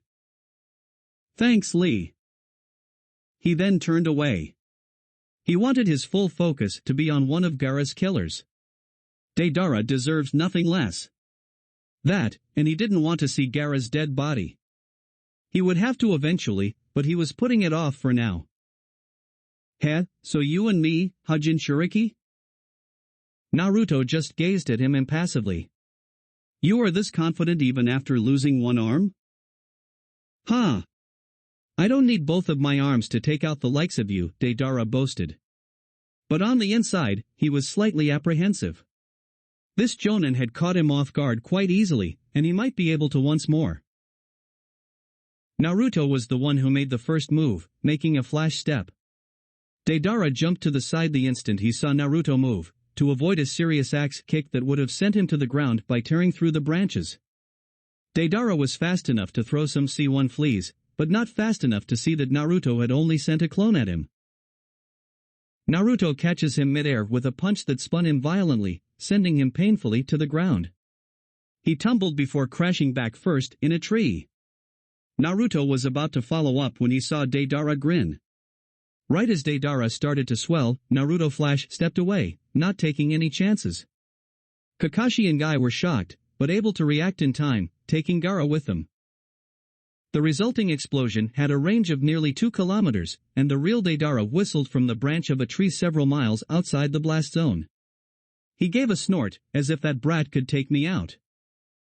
He prepared to leave the area, to go back to Sasori and see if he was finished, assist him if he wasn't. But just as he turned, his instincts suddenly screamed at him to move out of the way. But his body was a bit slow to obey that command, for a foot connected right with his chest. All the air left his lungs in a huff, and he plummeted to the ground. Naruto watched with a frown as the Deidara he kicked dissolved into mud. He craned his neck upwards, like his senses dictated him, and saw Deidara high up, and a clay bird flying towards him, though not as large as the one he was riding on before. He formed a hand seal and shouted, "Katsu!" The bird exploded and engulfed the entire tree in fire. Deidara smirked, right before being literally grappled and thrown off the branch. With one hand, he couldn't shake off the grip on his person. A voice tinged with dark amusement reached his ears. "You're not getting off that easy." With that, Naruto exploded. There was only smoke in the clearing, before Deidara walked out from a bush. He had substituted with a broken branch, but was late by second. His clothes were singed, and there were a few burns on him. But he had a smile on his face. He uses explosions. He could appreciate an enemy who respected his art. He then moved around the clearing, placing his next trap. He finished just in time to see Naruto walking out from behind a tree. Naruto walked out from behind a tree, his sight trained solely on Deidara. His senses told him that this was the original one. Looks like he has a penchant for frequently using Kawarimi and suicide clones, Naruto analyzed as he stood right in front of Deidara. Tactics that a long-distance fighter would use. Even with one hand, he is still able to mold enough clay for a destructive suicide clone of that magnitude. And now he's turned the clearing into a minefield. The smallest of smirks appeared on his face. But there's no escape now.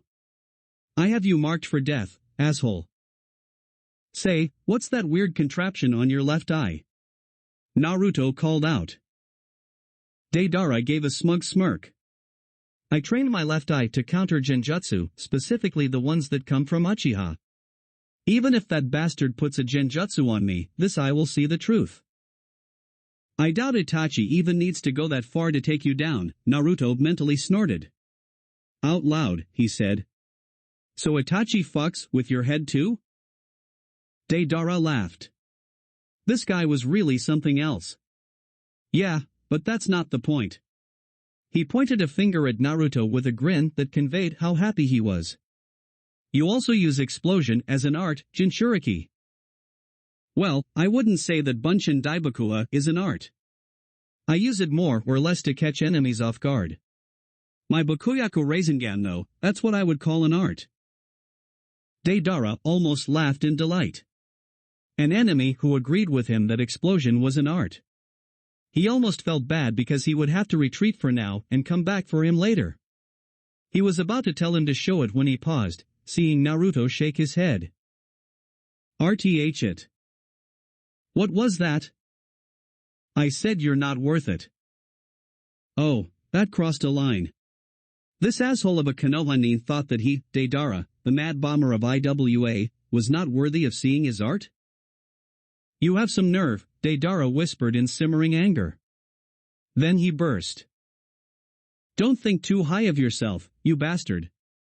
At first I thought you were an artist like myself, but now I see it.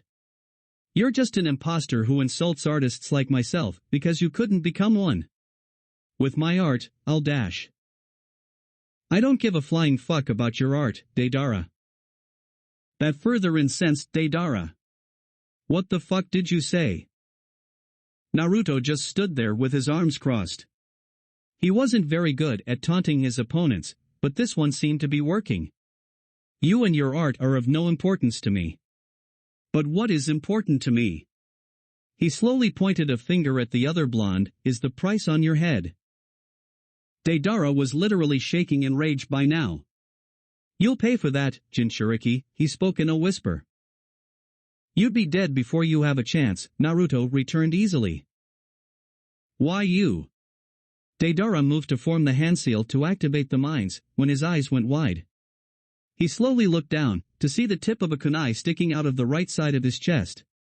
The blood that began to flow from the stab drenched his clothes, and then he heard it behind him. I told you, didn't I? You'd be dead before you have a chance. The kunai was retracted sharply, and Deidara's world exploded in pain. He fell to his knees, hand pressed to his wound in an attempt to stop the flow of blood. But he knew he'd been had. The kunai had pierced through his lung, and likely cut an artery, and now the blood was leaking into his lungs. He was falling, and angled himself so he would fall on his back. How? Naruto just lifted the kunai by the ring, allowing Deidara to see the formula written on the handle of the strikingly familiar kunai. He went into shock as the dots connected as to what happened. Impossible. You can't. Naruto leaned forward, just inches from Deidara's face. When you reach the afterlife, say hello to my dad for me. To think that he was killed by the damned Yellow Flash's brat. Oh, the humiliation. Deidara was a child when his family was taken away in the Third Great War by the Yellow Flash. He had been so angry at Namikaze that he'd resolved to keep hating the man until he died. He'd even promised himself that he would never die by the hands of anyone who was even remotely like the Namikaze. And now, he was taken down by a Namikaze, just like his family was. It was as if the fates were laughing at him. His last thought before he died was that he didn't even get to use his greatest art. Naruto watched dispassionately as Deidara stopped moving. That was for Gara, you son of a bitch, he whispered. He then moved forward and made to sever the head for collecting the bounty, when he remembered.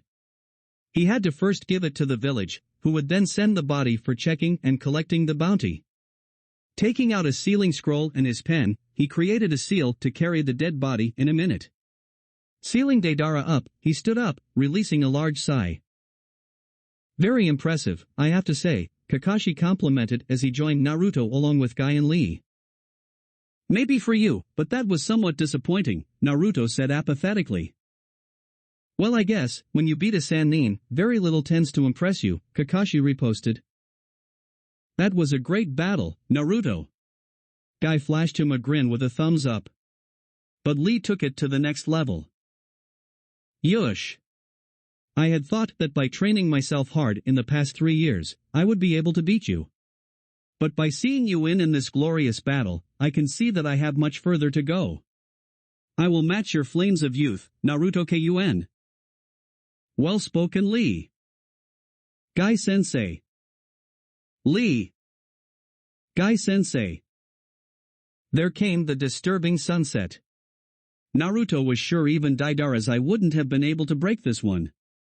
In fact, he would have been traumatized forever. His smile disappeared as he grew somber. Now that the battle was over, it was time to count the casualties.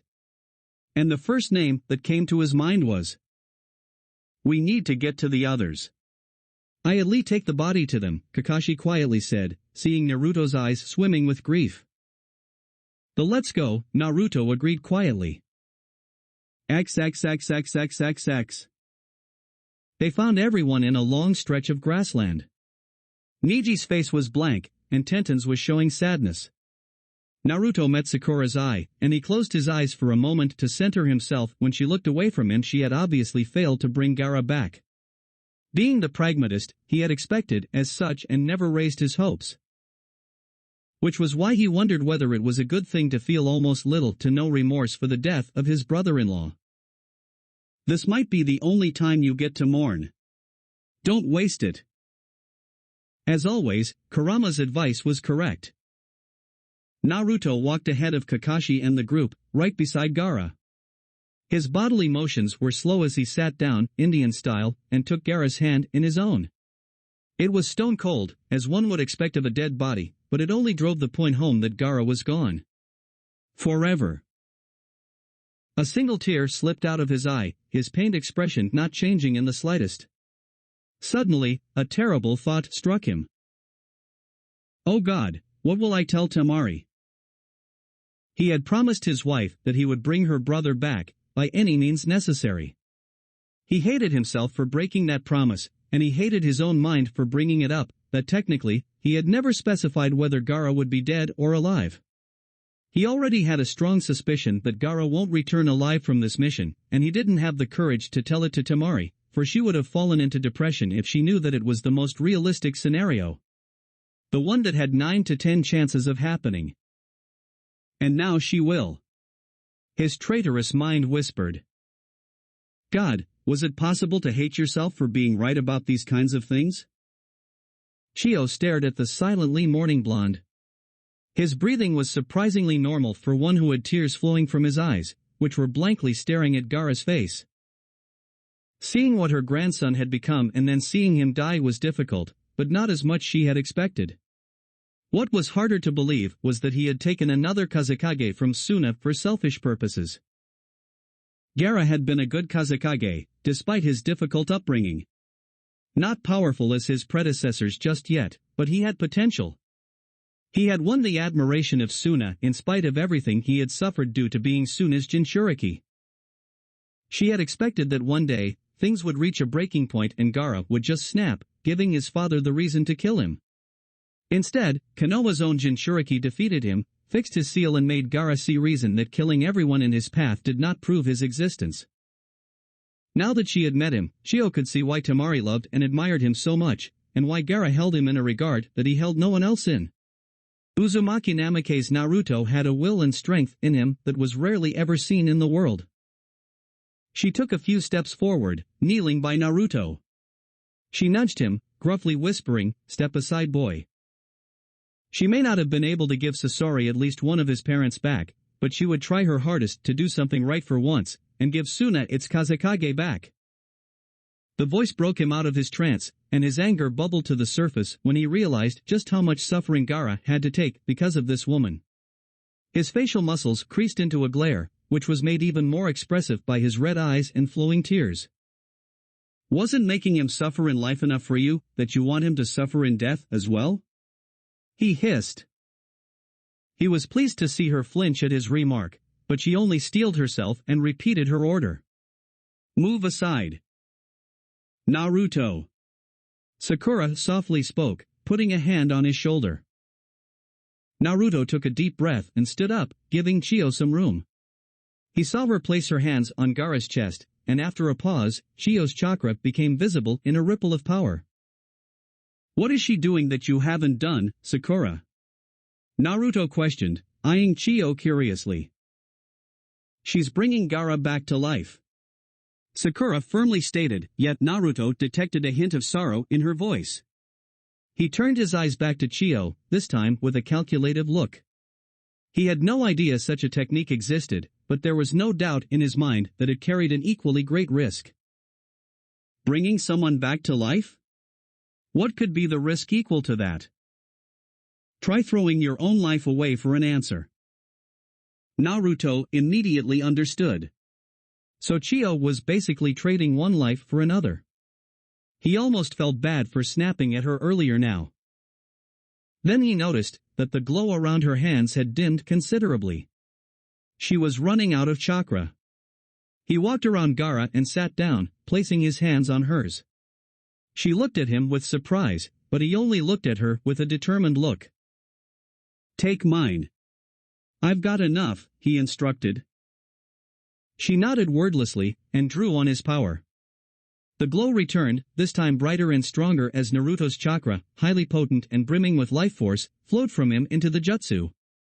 Chio knew that the Uzumaki had special chakra, but knowing it and feeling it were two completely separate things. With Naruto's help, it almost seemed easy to bring Gara back to life. It was a mild surprise though, to also feel the Kyuubi's chakra within. Now she could see why Gara respected him so much. Listen to this old woman, child. Chio's voice called out to Naruto, who merely shifted his eyes back to her from Gara. Chio did not look up, but continued speaking. In this world, the world made by many old people, it does my heart good to see someone like you in it. In my time, mistake after mistake became a never-ending cycle that had no escape for me. But now, in my very last moments, I feel glad to be doing something right. For Suna and Konoha, I hope the future will change into something that I lived in. Make a better world than ours, Naruto. I know you can do it. And you, Sakura, next time, you focus on protecting your precious people instead of risking your life for an old woman like me. Never let your spirit break, and you will become someone even greater than your master. Sakura's eyes were welling up with tears, but she still gave a smile to Chio's back. Chio's posture began to slump as the glow slowly faded. Eventually, after a full minute, the glow disappeared and she slumped completely, but was caught by Sakura in time. Naruto, however, was much more preoccupied with watching any signs of life on his friend's body. His hand twitched first. Naruto's gaze snapped to it and focused on it like a hawk. Something rose in his chest when the twitch slowly became constant, and ultimately became a fist. Next was Gara's chest. Naruto's eyes went wide when the vest-covered chest rose up in a deep breath, and went back down. His ears picked up the sound of various footsteps, and in a quick glance he saw a horde of Tsunade circling them, with Temari and Kankuro walking towards him apprehensively. He returns his gaze back to Gara, who slowly opened his eyes. What? Where? The sound brought a wave of relief into Naruto, who almost fell back on his butt. He cupped the back of Gara's head and raised it up, resting it on his thigh. Gara? Naruto, Gara muttered, before turning his head around and seeing the Suna shinobi. What the? Naruto wholeheartedly chuckled, tears dropping from his eyes. He let Gara sit on his own, and then gazed into his eyes. The eyes that he shared with his sister.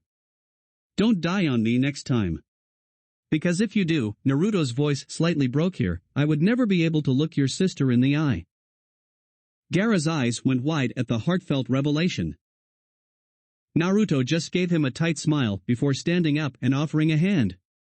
Gara was still trying to make sense of just what was going on, but gratefully took the hand. Naruto pulled Gara up easily, and then the Suna shinobi started cheering loudly.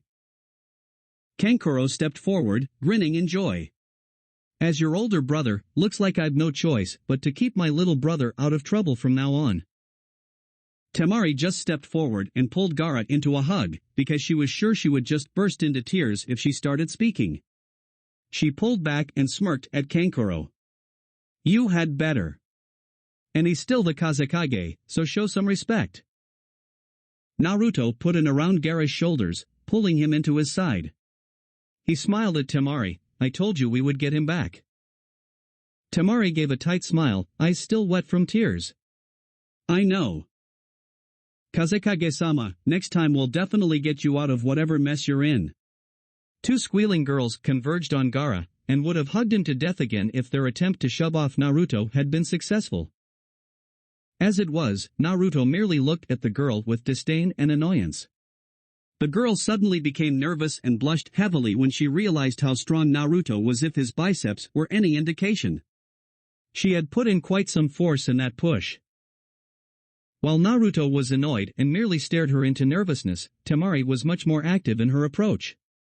She tapped Matsuri's arm and almost hissed like a cat. Hands off. Naruto found her possessiveness quite cute. After that, a more solemn mood took hold over the atmosphere. Sakura held Chio close as her brother stood over them, looking silently at his dearly departed sister. The mood of the entire group of ninjas turned grave as one by one they all looked towards the fallen elder. Naruto spoke quietly to Kankuro. So that jutsu, only Chio knew it, because it required a sacrifice? A life sacrifice? Kankuro nodded solemnly. The sacrifice of one's own life force. Long ago there was a study looking into giving puppet life which Chio Basama lead. However, upon finding out the risk was perhaps even greater than the reward, it was sealed and labeled a kinjutsu, a forbidden technique, before experimentation could be done. So Kurama had hit the bullseye. The elder man spoke. I keep expecting her to wake up and say, I'm just playing dead, but it's hard to believe it's the end. She has such a peaceful expression on her face now. Naruto's attention was brought back to Gara as the others started to stand. Without a word, Naruto got up and braced Gara's arm with a hand. Slowly, they walked over to Chio where Gara commanded a prayer for Chio. Silence swept over the land. The moment of silence was brief, yet impactful. Naruto looked up, in the direction from which Suna shinobi came. Life has to go on, and the Kazekage must return to his village. The journey was mostly silent, with Chio being given full honor and respect that she deserved. Naruto supported Gara throughout the entire journey, and that just made Temari love him even more. When the gates of Suna came into view, the welcoming party was so loud and full of life, so boisterous that it left Gara speechless. Someday, I want the people of my village to welcome me like that, Naruto said with a smile. Then he quickly added, without dying, that is. It took 2 days to arrange Chio's funeral, which Naruto spent talking and catching up with Gara, explaining to him that he was completely out of contact with everyone except his Hokage. After the funeral, the Konoha teams, along with Temari, prepared to return. Gara had a soft smile as he stared up to Naruto. Naruto was a good head taller than him now. Looks like I'm in your debt once more. Naruto shook his head with a smile. Family doesn't owe each other, Gara. Gara's lips twitched upwards, before he turned to Temari. Now that Naruto's back, your visits will decrease, but do visit from time to time. Temari softly smiled before nodding. I will. Gara turned back to Naruto, extending a hand. Naruto eyed the hand, before grabbing it and pulling Gara into a surprising hug. Naruto. Niji hissed. Show some respect. He's the Kazekage. Naruto batted away his comment. He's my brother-in-law, so shut it. Slowly, Gara's hands came up to wrap around his back in a firm grip. The hug lasted for 10 seconds, before they slowly pulled away. Naruto took a few steps back.